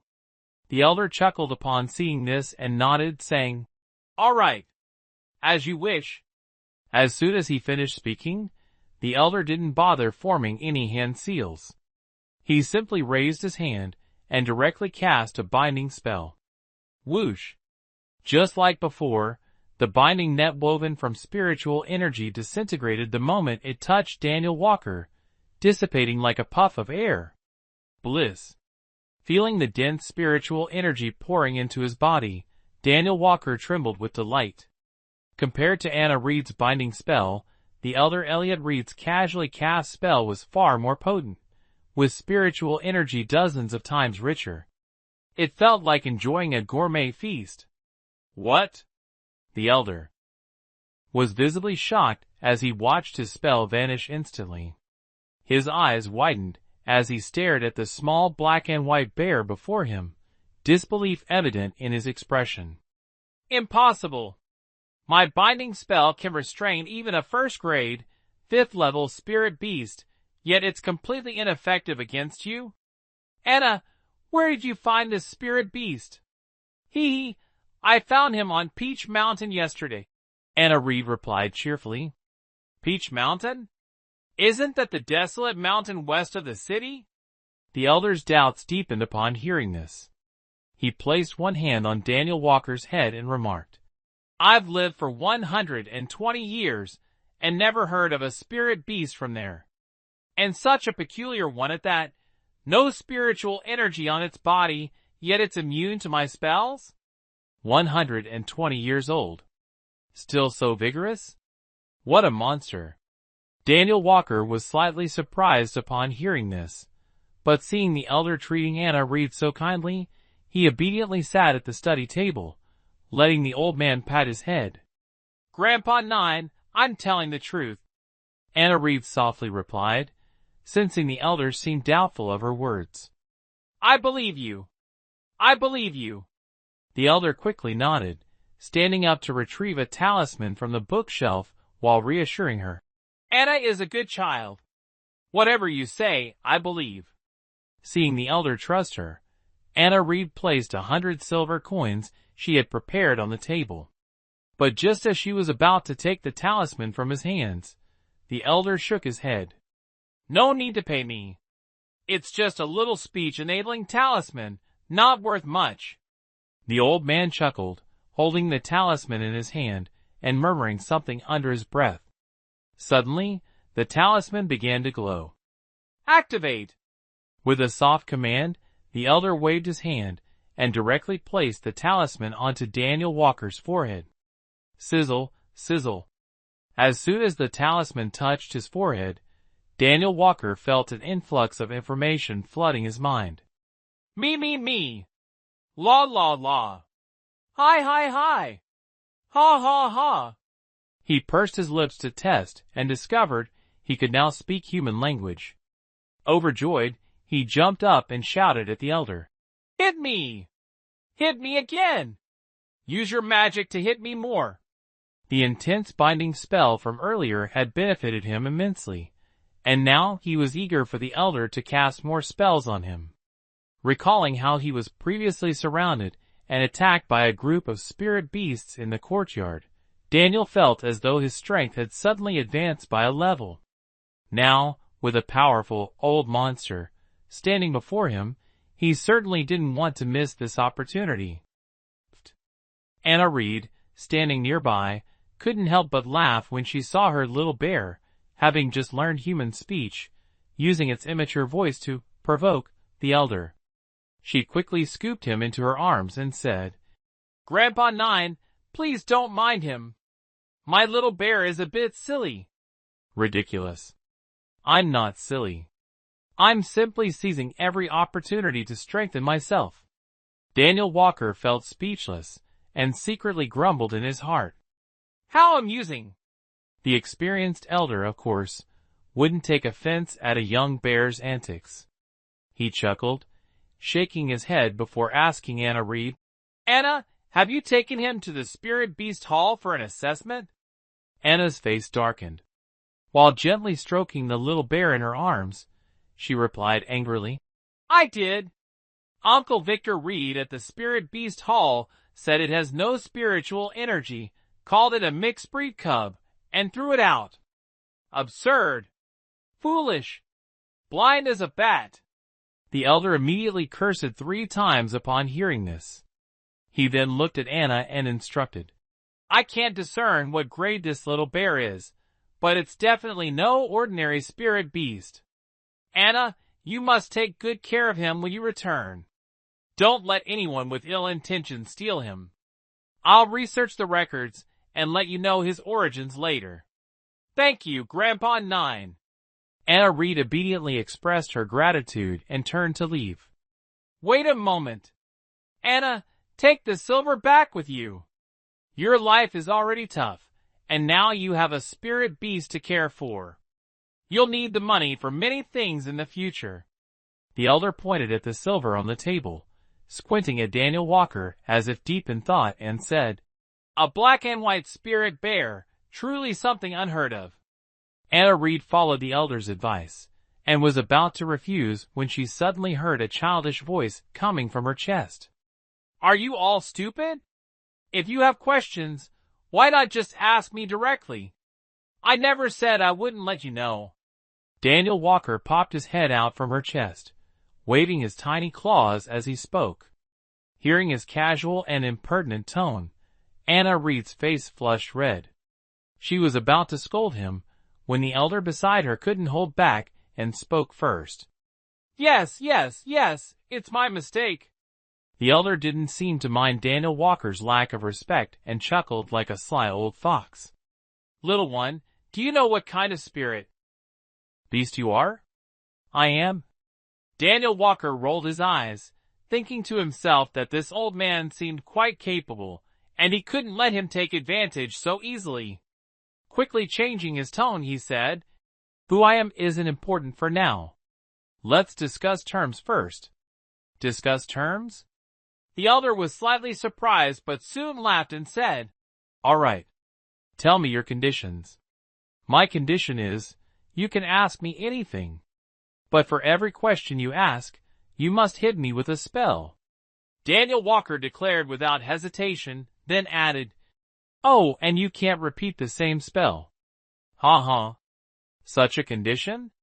The elder couldn't help but laugh at Daniel's bold demand to get hit. "That's no problem. As long as you can endure it, I'll hit you however you want." "Then it's a deal."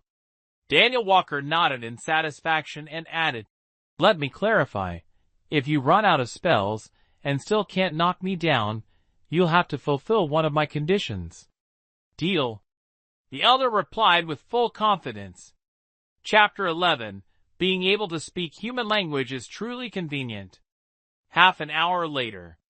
The old master, who had been brimming with confidence earlier, now lay weakly slumped in his chair. He looked at the small panda cub bouncing around wildly on the study desk and spoke. "All right, little dumpling, tell me, what's your additional condition?" After being tormented for half a day, the old master had only managed to learn that the little creature before him was a type of spiritual beast called a panda. In its homeland, a mystical country, it was revered by its people as a national treasure. Beyond that, he couldn't extract any other useful information. This was because most of the tricky questions he posed were met with the same response from the panda cub named Little Dumpling. "I don't know." Moreover, its reasoning for not knowing was surprisingly convincing. It claimed to be just a few months old, and apart from understanding its own identity and origins, it didn't have much grasp of anything else either. Thus, the old master was left speechless, unsure whether the creature was playing tricks on him or genuinely clueless. He had no choice but to fulfill the agreement and cast every spell he knew on it, one by one, until he had exhausted his entire repertoire. Even though the old master had restrained himself while casting, performing dozens of spells in succession left him utterly drained. "My condition is simple." Daniel Walker, feeling his strength greatly enhanced, excitedly hopped around on the desk and boldly declared, "Old master, I can see you're very fond of Anna. Why don't you take her as your disciple?" In truth, this idea had been on his mind from the very beginning. However, as soon as he said it, the atmosphere in the study turned icy cold.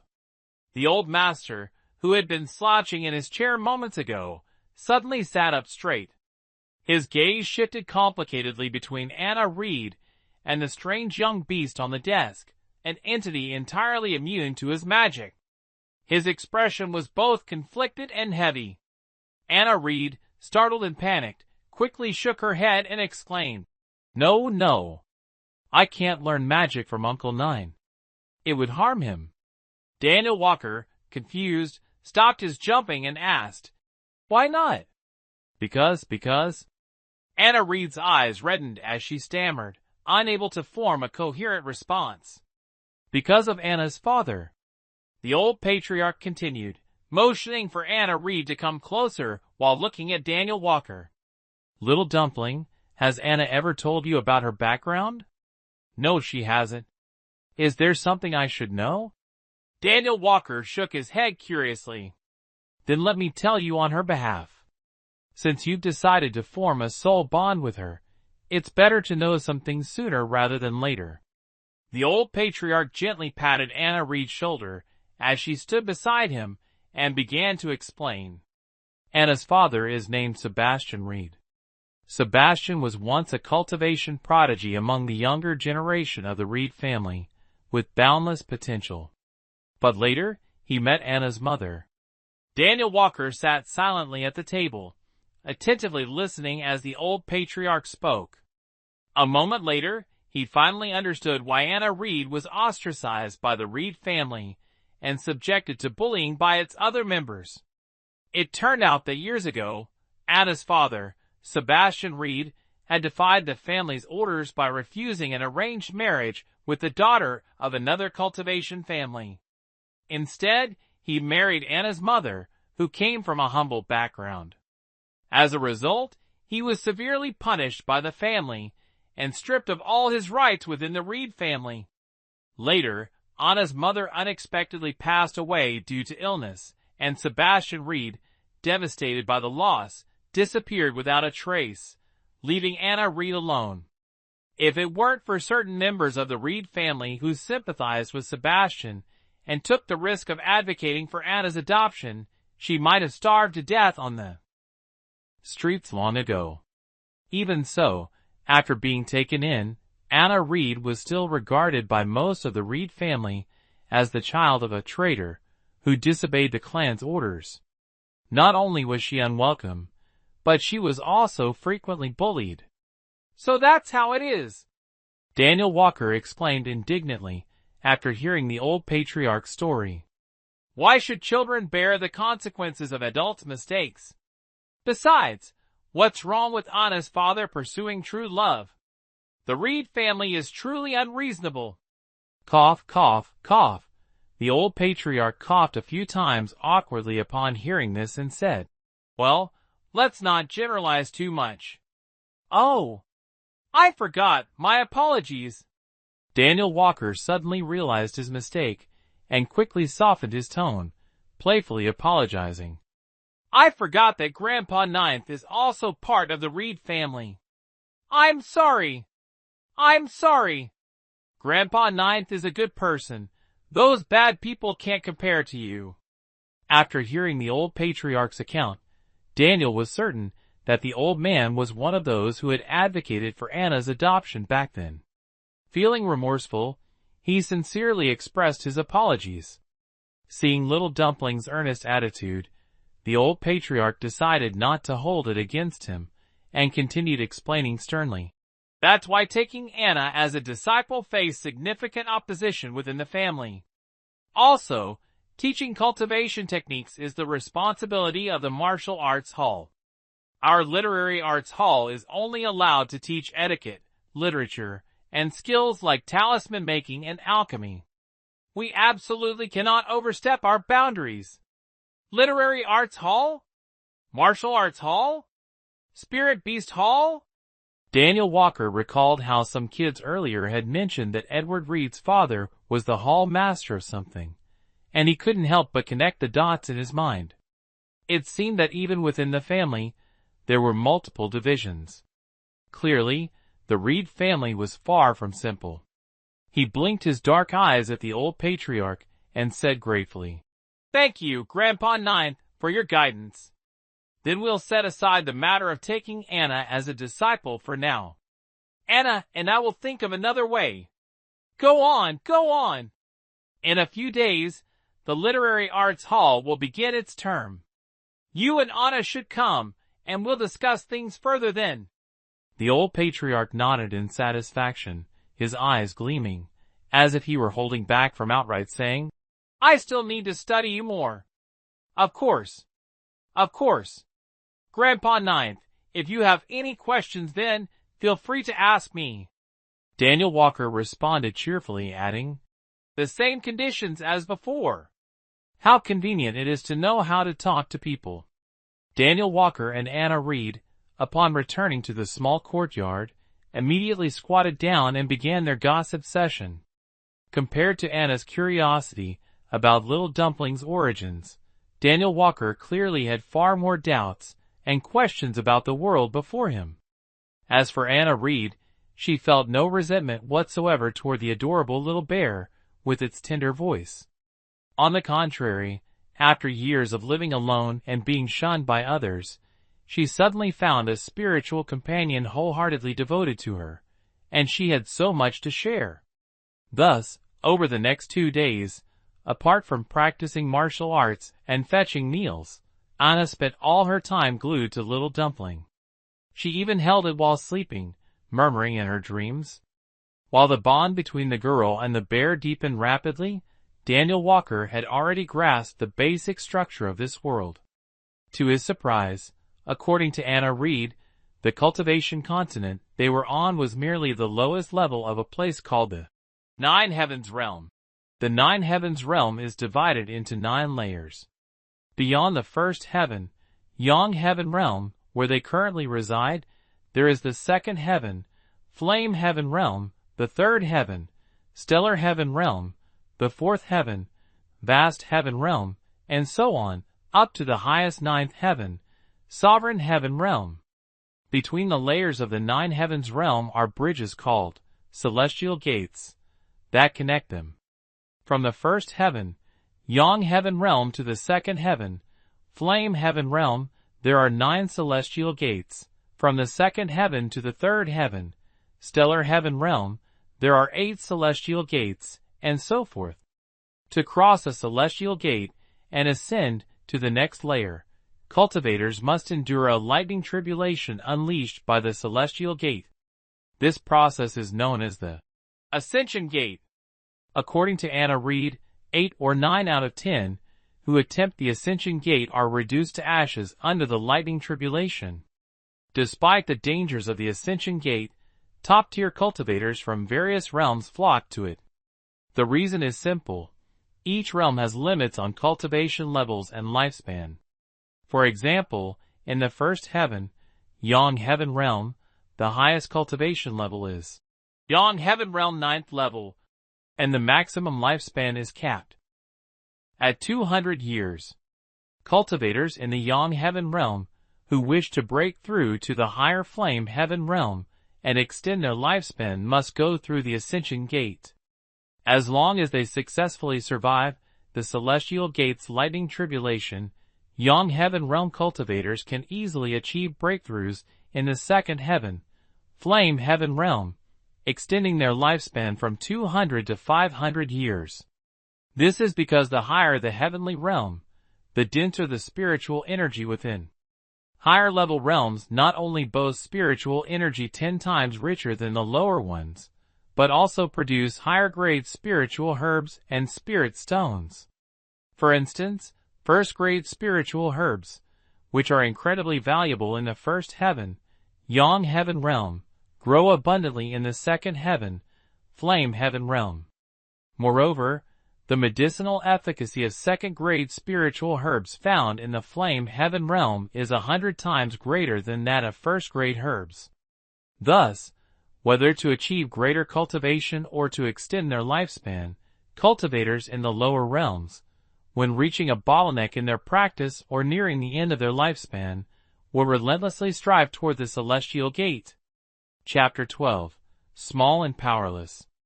Daniel Walker rolled his eyes. It seemed he absolutely had to find a way to reach this Celestial Gate. Otherwise, wouldn't this trip be a complete waste? Anna Reed, though always diligent in her cultivation, had access to resources vastly different from those of other disciples in her family clan. Anna, don't tell me you've been learning everything on your own? Not entirely. The family clan's martial hall holds an open lecture every 10 days. Any disciples of the Reed family or outsiders who haven't yet taken a master within the residence can attend. That's when I go to learn. Anna Reed's face revealed a sense of satisfaction, which made Daniel Walker feel a pang of sympathy for the girl. But what use were public lectures? They could only cover the basics at most. That said, Daniel wasn't entirely familiar with the cultivation practices of this world. What Anna Reed knew seemed fragmented. Can spirit beasts attend as well? Daniel Walker blinked curiously as he asked. Yes, they can. At that time, there will be a designated area for spirit beasts, which also serves as a place for them to spar, Anna replied. Daniel Walker's eyes lit up. Sparring? Now that sounded interesting. This was far more exciting than attending lectures. The next day, while Anna Reed went to the Literary Arts Hall to study, Daniel Walker sought out Elliot Reed. Ninth grandfather, do you remember me? Daniel Walker greeted with a playful bow. But with his round figure, he looked more like he was acting coy. What's with you being so well-behaved today? Elliot Reed stroked his beard, his gaze filled with amusement. Isn't it because I've been thinking about continuing our conversation from last time? Daniel Walker grinned, showing no hint of embarrassment. He knew Elliot Reed would understand his intentions. What conversation? Don't think I'll use magic to exchange questions with you again.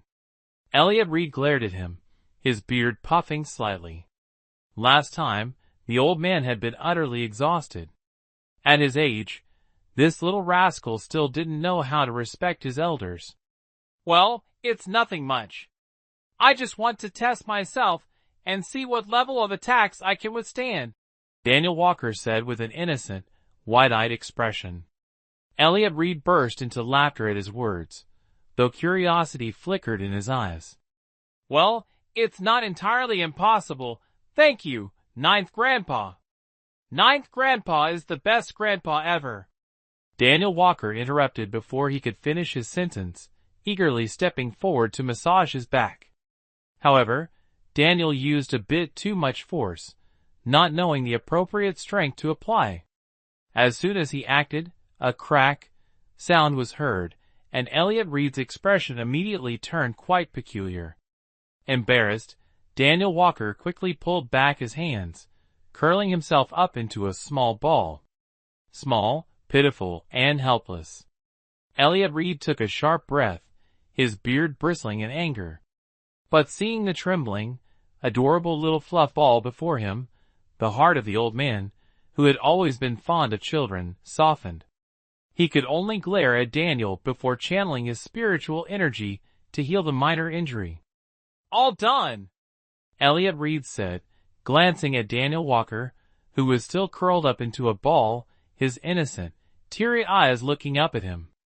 Annoyed but amused, he gave Daniel a light pat. Get ready. I'll show you how it's done.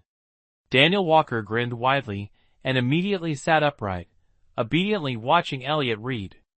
Elliot Reed's face showed a moment of helplessness, but he quickly began to cast his spell. After a while of experimenting, Elliot Reed wiped the sweat from his forehead, looking at Daniel Walker with a hint of astonishment.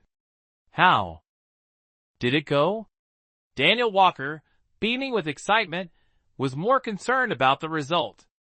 Elliot Reed opened and closed his mouth a few times before finally shaking his head slightly. It's hard to say. What? Daniel Walker tensed up instantly. Elliot Reed looked at Daniel's wide, round eyes and chuckled. You tell me first. Why the sudden urge to check? Don't tell me you're just being overly cautious about potential dangers. This brat wasn't the type to worry unnecessarily. Hee. Daniel Walker stuck out his tongue sheepishly and explained his reasoning. Elliot Reed quickly realized that Daniel wanted to stir up trouble in the spirit beast zone of the open class at Martial Arts Hall. Speechless, he stared at the boy. If you're just going there, it should be fine. Don't worry. The people in the open class aren't very high level, and the spirit beasts are only slightly stronger than their counterparts. Most are below level 6. You're almost at level 6 now, so you won't get hurt. Even spellcasters at level 7 or 8 shouldn't be a big concern for you. It's just that Just what? You simply lack innate talent and rely solely on your physical body to attack. It's difficult to have a significant impact on spirit beasts this way. However, as long as you don't wrestle with spirit beasts above level 6, there shouldn't be a major problem. Daniel Walker was a bit worried. He was practically just a human punching bag. Thus, he couldn't afford to fight spirit beasts head-on. The open lecture at the Martial Arts Hall was bustling with excitement. Anna Reed couldn't resist Daniel Walker's incessant pleading and eventually brought him there. Hand over the spirit beast. A disciple of the Reed family standing at the entrance extended his hand and said coldly, "Why should I?" Daniel Walker glared at him, thinking the man wanted to bully Anna Reed. Anna Reed quickly explained, "He's the one taking you to the spirit beast field." Then she added in a hushed tone, "He's very skilled. Don't provoke him." Ah. Daniel Walker awkwardly retracted his hand. The Reed family disciple cast a disdainful glance at them, too lazy to say another word. Without any courtesy, he took Daniel Walker and left. Daniel Walker felt an urge to bite the man, but held back for Anna Reed's sake. The spirit beast field was already filled with many spirit beasts of various shapes and sizes. "Get in." The Reed family disciple unceremoniously threw him inside. Damn it. Caught off guard, Daniel Walker was flung out. Lacking any magical abilities, he could only trace a graceful arc through the air before crashing to the ground. He rolled far away like a fluffy ball, finally stopping when he bumped into a tree. The chattering spirit beasts suddenly fell silent, staring at the black and white fluffy ball that sat up in a daze. They blinked in unison before bursting into mocking laughter. "What is that thing? Ha ha, is he supposed to be a spirit beast? Here to make us laugh? What kind of spirit beast is this? Looks like a dog. Bah, our clan doesn't have weaklings like that." "Weakling?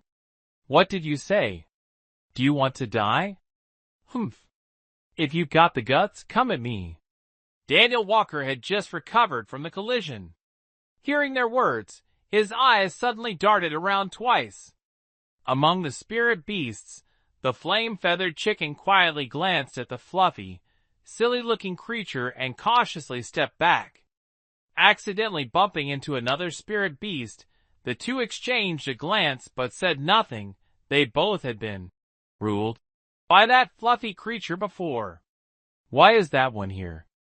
"No idea, but we should probably keep our distance." "Hey, why aren't you saying anything? What species are you? Speak up." A proud turquoise bird glared at him. Daniel Walker scanned his surroundings, noticing that this bird seemed to hold a relatively high status. Its aura was also stronger than the other spirit beasts. His mind quickly calculated, "It looks like this one's the leader, but I can't just rush in and provoke it. What if the other beasts won't play along with me afterward? Look at its dumbfounded expression. It must be the same species as that dog over there," a multicolored rooster remarked, shaking its feathers. The nearby spirit jackal hadn't even had a chance to argue when a childish voice rang out. "Who are you calling a dog? I am far too noble to be compared to some lowly house-guarding mutt." Chapter 13. Teasing, teasing, teasing. "What did you say?" The wild dog's eyes immediately flashed with malice as it glared at him. Daniel Walker, however, refused to back down and stared right back. Truth be told, in terms of size, this spirit-infused wild dog was a whole size bigger than him, especially since he looked like nothing more than a fluffy ball with no offensive capabilities. "Tisk, tisk." Daniel Walker shook his head, giving it a look of pity.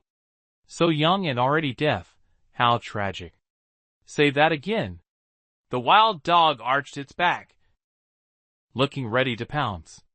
The surrounding spirit beasts all watched with interest, their eyes gleaming with the thrill of an unfolding drama. They were curious to see what this round little creature was truly made of. "So you really are deaf?" Daniel Walker clicked his tongue again, shaking his head in mock sympathy. "You're asking for it." The wild dog lunged forward, unleashing a piercing sonic attack from its mouth. Several spirit beasts nearby instinctively stepped back. This sonic wave was a type of innate magical ability. Daniel Walker squinted, his tail twitching lazily. However, after glancing at the surrounding spirit beasts, he decided to put on a bit of a show. He curled up and rolled away dramatically. "Wow, that was loud!" As the attack ceased, Daniel Walker immediately got back on his feet. "No wonder you're just a guard dog. This talent of yours is only good for guarding doors. Too bad you're deaf. You little brat, are you tired of living?"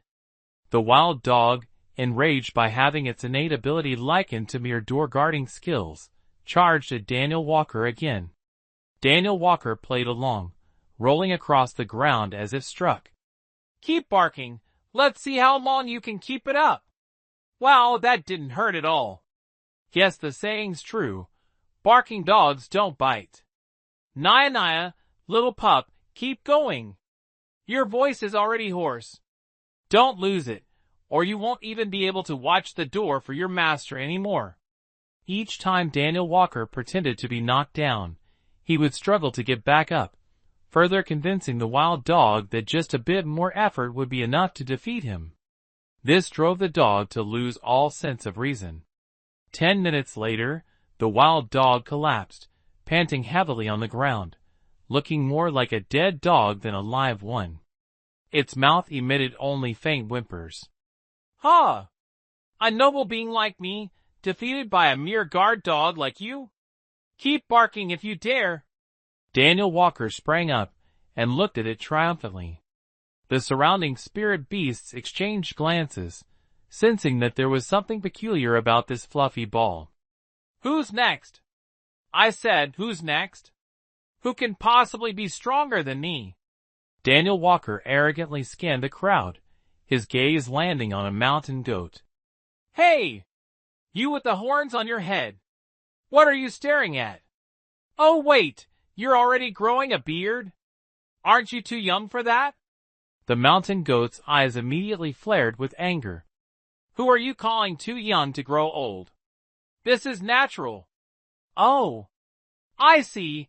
You were born an old man, huh? What a waste of that pristine white fur of yours, and it's even as white as mine." "Humph, what an insult to my nobility," Daniel Walker said disdainfully. The goat's anger flared up, its hoof twitching slightly. "What?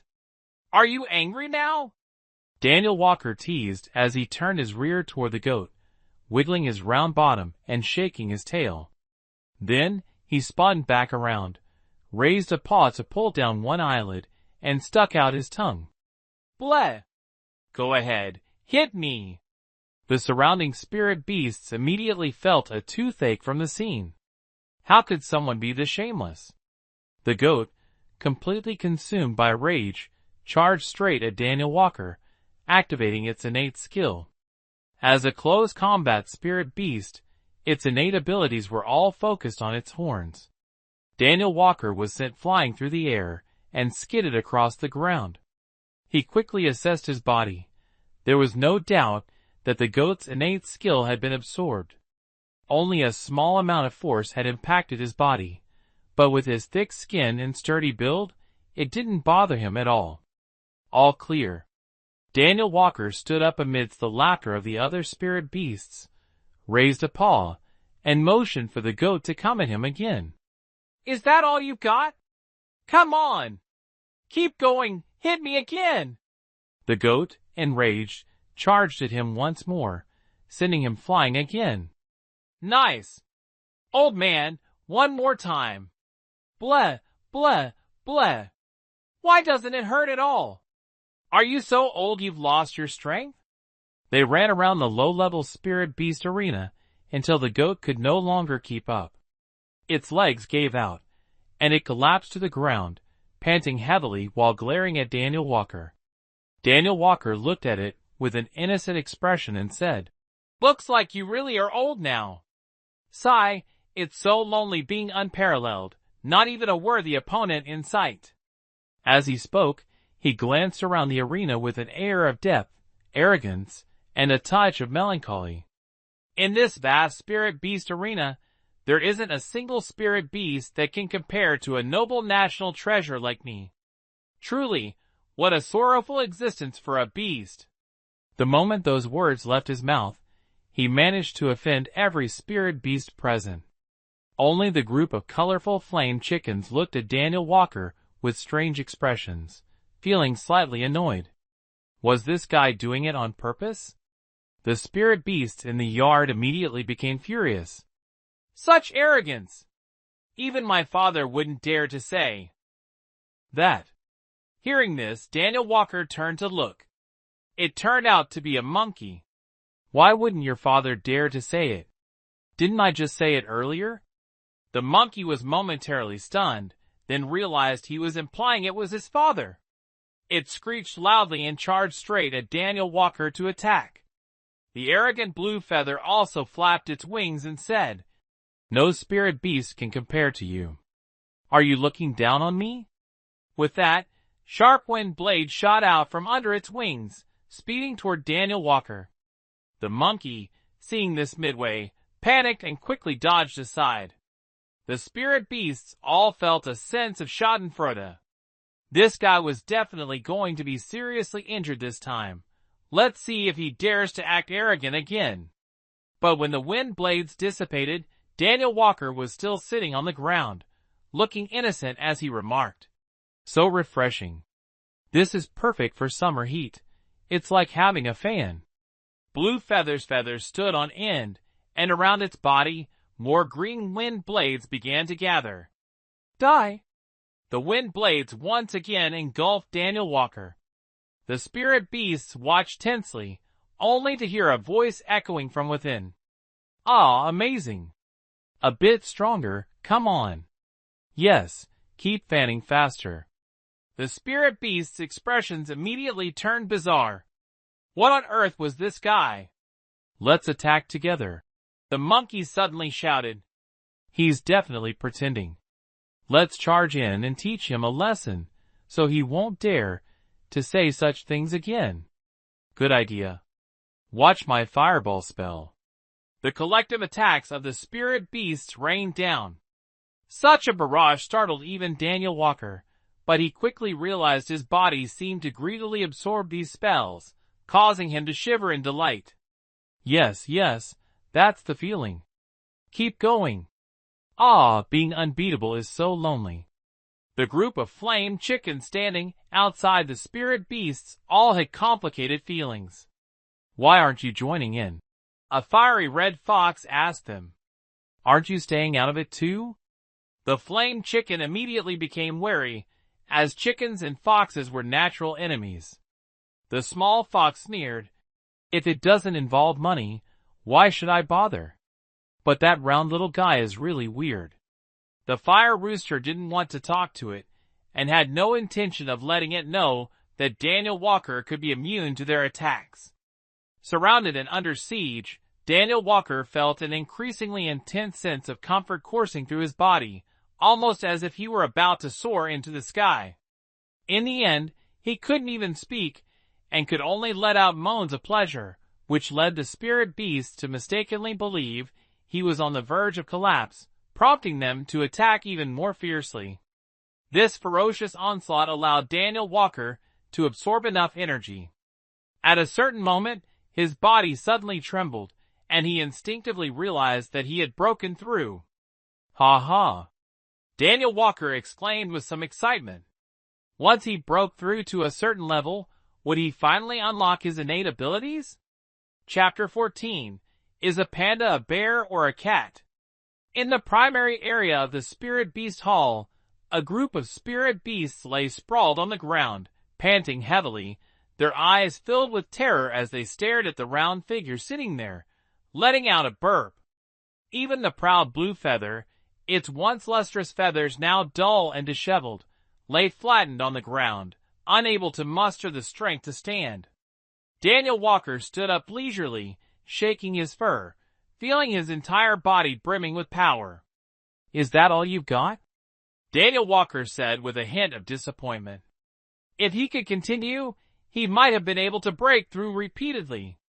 But he knew that was just wishful thinking because now he felt a full, bloated sensation in his stomach. It was time to digest. You? What exactly are you? Blue Feather raised its head, its voice laced with grievance. Humph, you ignorant creatures know nothing. I am a panda. A national treasure, no less. A panda? The spirit beasts looked puzzled. So is it a bear or a cat?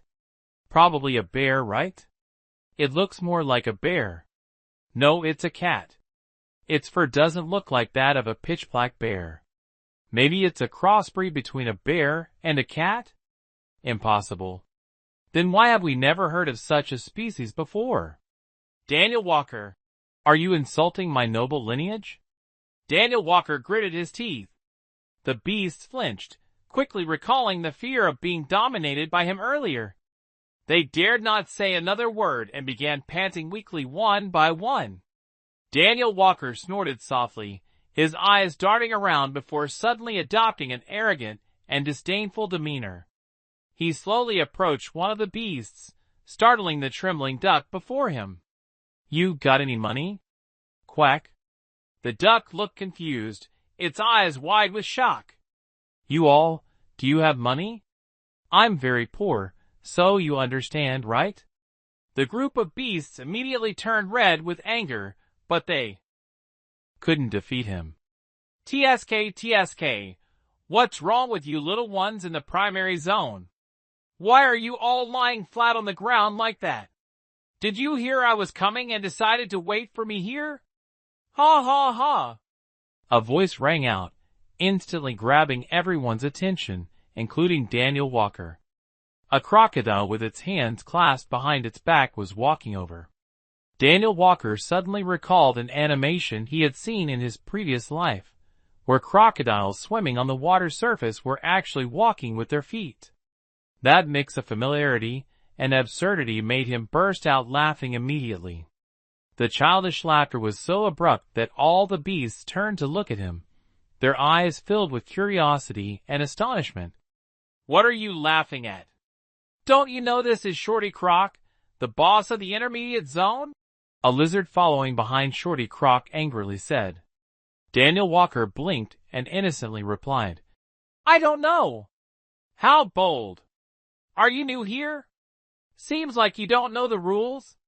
Shorty Croc said while winking at the lizard. But he remained standing there, the lizard crawling behind him, looking at Daniel Walker without much concern, waiting for Shorty Croc to continue speaking. And so, the atmosphere fell into silence. Daniel Walker confusedly asked, Go on, then? Feeling humiliated, Shorty Croc kicked the lizard away. Are you stupid? The lizard immediately looked aggrieved. Shorty Croc turned to Daniel Walker. You don't know that every newcomer here has to pay a protection fee? Daniel Walker let out an "oh," and then became visibly angry. Were they trying to steal his business? He was just planning to ask this group for money for Anna. What, scared now? Shorty Croc smugly wagged his tail. Scared? Someone as noble as I am, scared of something as ugly and lumpy as you? Daniel Walker raised his paw, making a provocative gesture. Let me tell you something. This place is under the protection of Daniel Walker. Anyone who dares to take money on my turf. Humph. The group of beasts immediately looked at him with strange expressions, especially the duck. You're protecting them? What are you, daring to call me ugly? How could you hairy beasts possibly understand the beauty of our textured skin? Oh heavens, how can you spout such nonsense with a straight face? You're so hideous it hurts my eyes. Aw, my eyes are killing me. Daniel Walker even raised his claws to shield his eyes. You bastard. Shorty Croc immediately activated his innate skill, Tear. On land, he was an adept at close combat, leaning more toward magical attacks, but underwater, close quarters fighting was his forte. Being cold-blooded, his skills were unique. Otherwise, he wouldn't have become the second-ranked fighter in the intermediate zone. Daniel Walker had initially intended to use Shorty Croc to help burn off the excess energy surging through his body, which was why he proactively charged forward this time. Shorty Croc's strike landed on him, but it didn't faze Daniel Walker in the slightest. In return, Daniel swung a paw at Shorty Croc's head, momentarily stunning him. However, it wasn't overly painful. After all, a crocodile's defense was formidable. "I'll kill you!" Shorty Croc roared in fury, launching another attack. Whack! Daniel Walker smacked him on the head again. "You want to die!" Whack! You whack! As Daniel Walker kept striking, he realized the sensation of fullness in his stomach was rapidly subsiding, while his physical strength seemed to increase. Excited, he began rhythmically swinging both claws, delivering a series of whack whack whack sounds. Combined with Shorty Croc's retaliatory strikes and his unwilling screams, it all came together like a bizarre symphony. The surrounding beasts stared in astonishment, their eyes wide. None of them had expected this doe-like creature to be so formidable. It was no wonder they had been utterly exhausted by him before. Some beasts even shuddered, as they watched Daniel Walker enthusiastically smack Shorty Croc back and forth. This guy was simply outrageous. Clearly stronger than Shorty Croc, he didn't just defeat him outright, but instead kept slapping him over and over. What a wicked heart! The beasts collectively decided they couldn't mess with him. Losing a fight was one thing, but being toyed with was simply unbearable. Shorty Croc finally collapsed helplessly on the ground, his head swollen and deformed to the point where it was hard to recognize him as a crocodile. Meanwhile, the lizard cautiously changed its color to blend with the dirt and slinked away to the side. "Hey, why aren't you fighting anymore?" Daniel Walker asked, feeling a bit disappointed.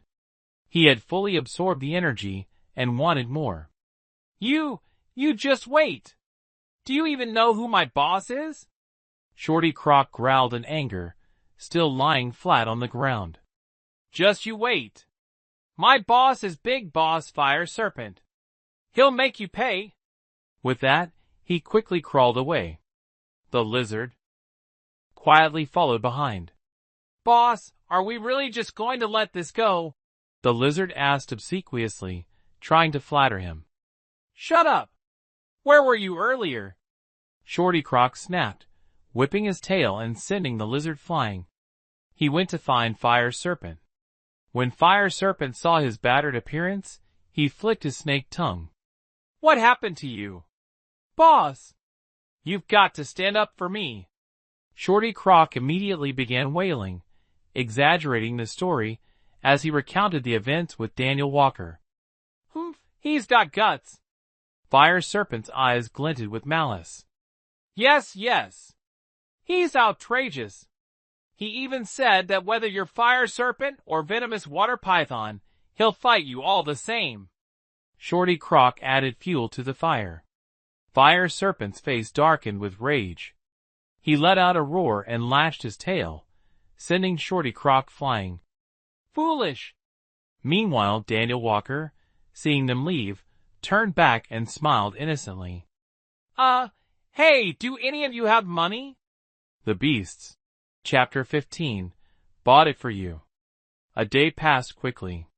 Daniel Walker joyfully hugged a large pile of silver, along with some spirit stones, feeling utterly elated.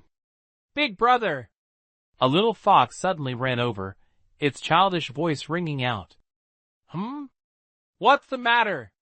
Daniel Walker felt pleased when he heard someone call him Big Brother. "It's like this, Big Brother, you have to be careful of the Fire Serpent. Today, Shorty Croc was only at the 6th stage, but that Fire Serpent is already at the late 7th stage and very powerful," the little fox said. "Oh, it's fine."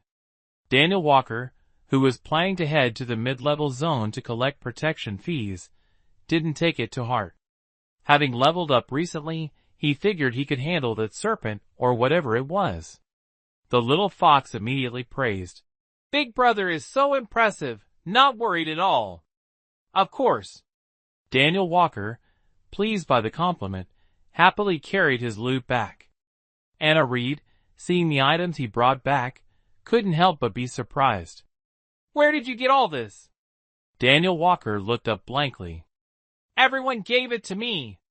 I don't know why, but people are especially kind to me." If the beasts in the yard overheard, they'd surely be furious. Who would willingly give him anything? "I see." Although Anna Reed didn't quite believe it, she could only accept this explanation, as she didn't think Daniel Walker could have stolen it. "Don't overthink it. Take this silver and go buy some food, drinks, clothes, and spirit stones for cultivation." Daniel Walker pushed her forward. Anna Reed smiled at him and reached out to pat his head. "Got it!" Daniel Walker immediately felt delighted and swayed his head as he gnawed on bamboo. The next morning, Anna Reed woke up early to go shopping. Daniel Walker, bored, chewed on bamboo. What should he do? He really wanted to stir up some trouble. By noon, Anna Reed returned, bringing back some fresh bamboo shoots. "Here, eat this." Anna Reed smiled as she handed the shoots to Daniel Walker. Naturally, Daniel Walker was happy and extended his paw. Fresh bamboo shoots were bound to taste better. "But—" Daniel Walker looked at Anna Reed with some doubt. She seemed to have come back empty-handed. Did she spend the whole morning just buying bamboo shoots? "Where are the clothes you bought?" Hearing this, a faint smile flickered in Anna Reed's eyes as she placed a small vial in front of Daniel Walker. "What is this?" Daniel Walker asked curiously, feeling an inexplicable pull toward the contents inside. "This is a marrow-cleansing pill specifically for magical beasts. I bought it for you. But now I'm out of money, so I could only afford a bit of bamboo shoots," Anna Reed said with a radiant smile. Daniel Walker suddenly felt a warmth in his chest, and even the bamboo shoots in his hands seemed to lose their flavor. He had thought Anna Reed casually bought him some bamboo shoots after shopping for herself. Unexpectedly, she had spent her very last coins on him. Why did you buy this for me?" Daniel Walker asked, his voice choking slightly. "Of course, it's to help you improve your strength. You don't know where your family is, and you don't have any natural combat talent. What will you do if I'm not by your side someday? You need to become stronger to find your family." As Anna Reed mentioned, "family," a fleeting look of longing passed through her eyes. Daniel Walker sniffled, suddenly realizing that he and Anna Reed didn't have any formal contract. In truth, Anna Reed wasn't obligated to take care of him. If he hadn't insisted on following her, she could have easily chosen another magical beast. "Anna, oh dear, are you about to cry?" Anna Reed teased, hearing the slight tremor in his youthful voice. "Who's crying?" "Not me." Daniel Walker quickly waved his hands in denial. "All right, then eat this," Anna Reed said, opening the vial. A fragrant aroma wafted out, making Daniel Walker gulp. This smelled incredibly delicious. Well, I'll eat it then." After all, he planned to confront those people in 2 days to collect some money. When that time came, he would go shopping with Anna Reed and make sure to buy her plenty of things. "Hurry up and eat," Anna Reed urged, smiling brightly. "Ah." Daniel Walker swallowed the pill in one gulp. The enticing aroma had made him eat it so quickly that he didn't even have time to savor the taste. "How do you feel?" Anna Reed asked eagerly, her eyes full of anticipation. It feels like my body is brimming with energy." Daniel Walker could sense the subtle, miraculous changes in his body. However, he felt it wasn't as effective as absorbing magic spells. Still, he wouldn't say that aloud. It was Anna's thoughtful gesture, after all. "Anna Reed, get out here!" A loud shout suddenly rang out, making Anna Reed and Daniel Walker turn their heads abruptly. A group of people rudely kicked the door open and barged in, surrounding a middle-aged man as he strode forward. The man who had shouted stood at the forefront, the one who had kicked the door. Dressed in attire bearing the insignia of the Reed family, he tilted his chin arrogantly at them. Anna Reed, isn't it? I heard you've acquired a magical beast of a rare species. Anna Reed instinctively stood up, shielding Daniel Walker behind her. There's no point in hiding it anymore. Hand over your magical beast immediately. I won't hand it over. Little Dumpling hasn't done anything wrong. Hasn't done anything wrong? The middle-aged man surrounded by others stepped forward, looking at them with disdain. Then asked clearly, in the spirit beast arena of the martial arts hall, hasn't it fought against many other people's spirit beasts? This middle-aged man was the deputy steward of the martial arts hall. Anna Reed recognized him, and her face immediately turned pale. This man held a high position and possessed great strength, causing her heart to sink deeper and deeper. Little Dumpling would never do such a thing. I don't care whether it did or not. You haven't signed a contract yet, have you? Well, that's perfect. Hand it over to me. Anna Reed opened her mouth, wanting to say something, but the deputy steward directly released his oppressive aura. Anna Reed's face turned even paler, unable to utter a word. Anna Reed, you know your status, don't you? If you don't hand it over to me, aren't you afraid I'll throw you out? The deputy steward's words made Anna Reed's face grow even more ashen. The deputy steward nodded in satisfaction. So you'd better behave. Besides, you're already not having an easy time in the Reed family, are you? Guess what will happen if you go against me? It'll be even worse, won't it?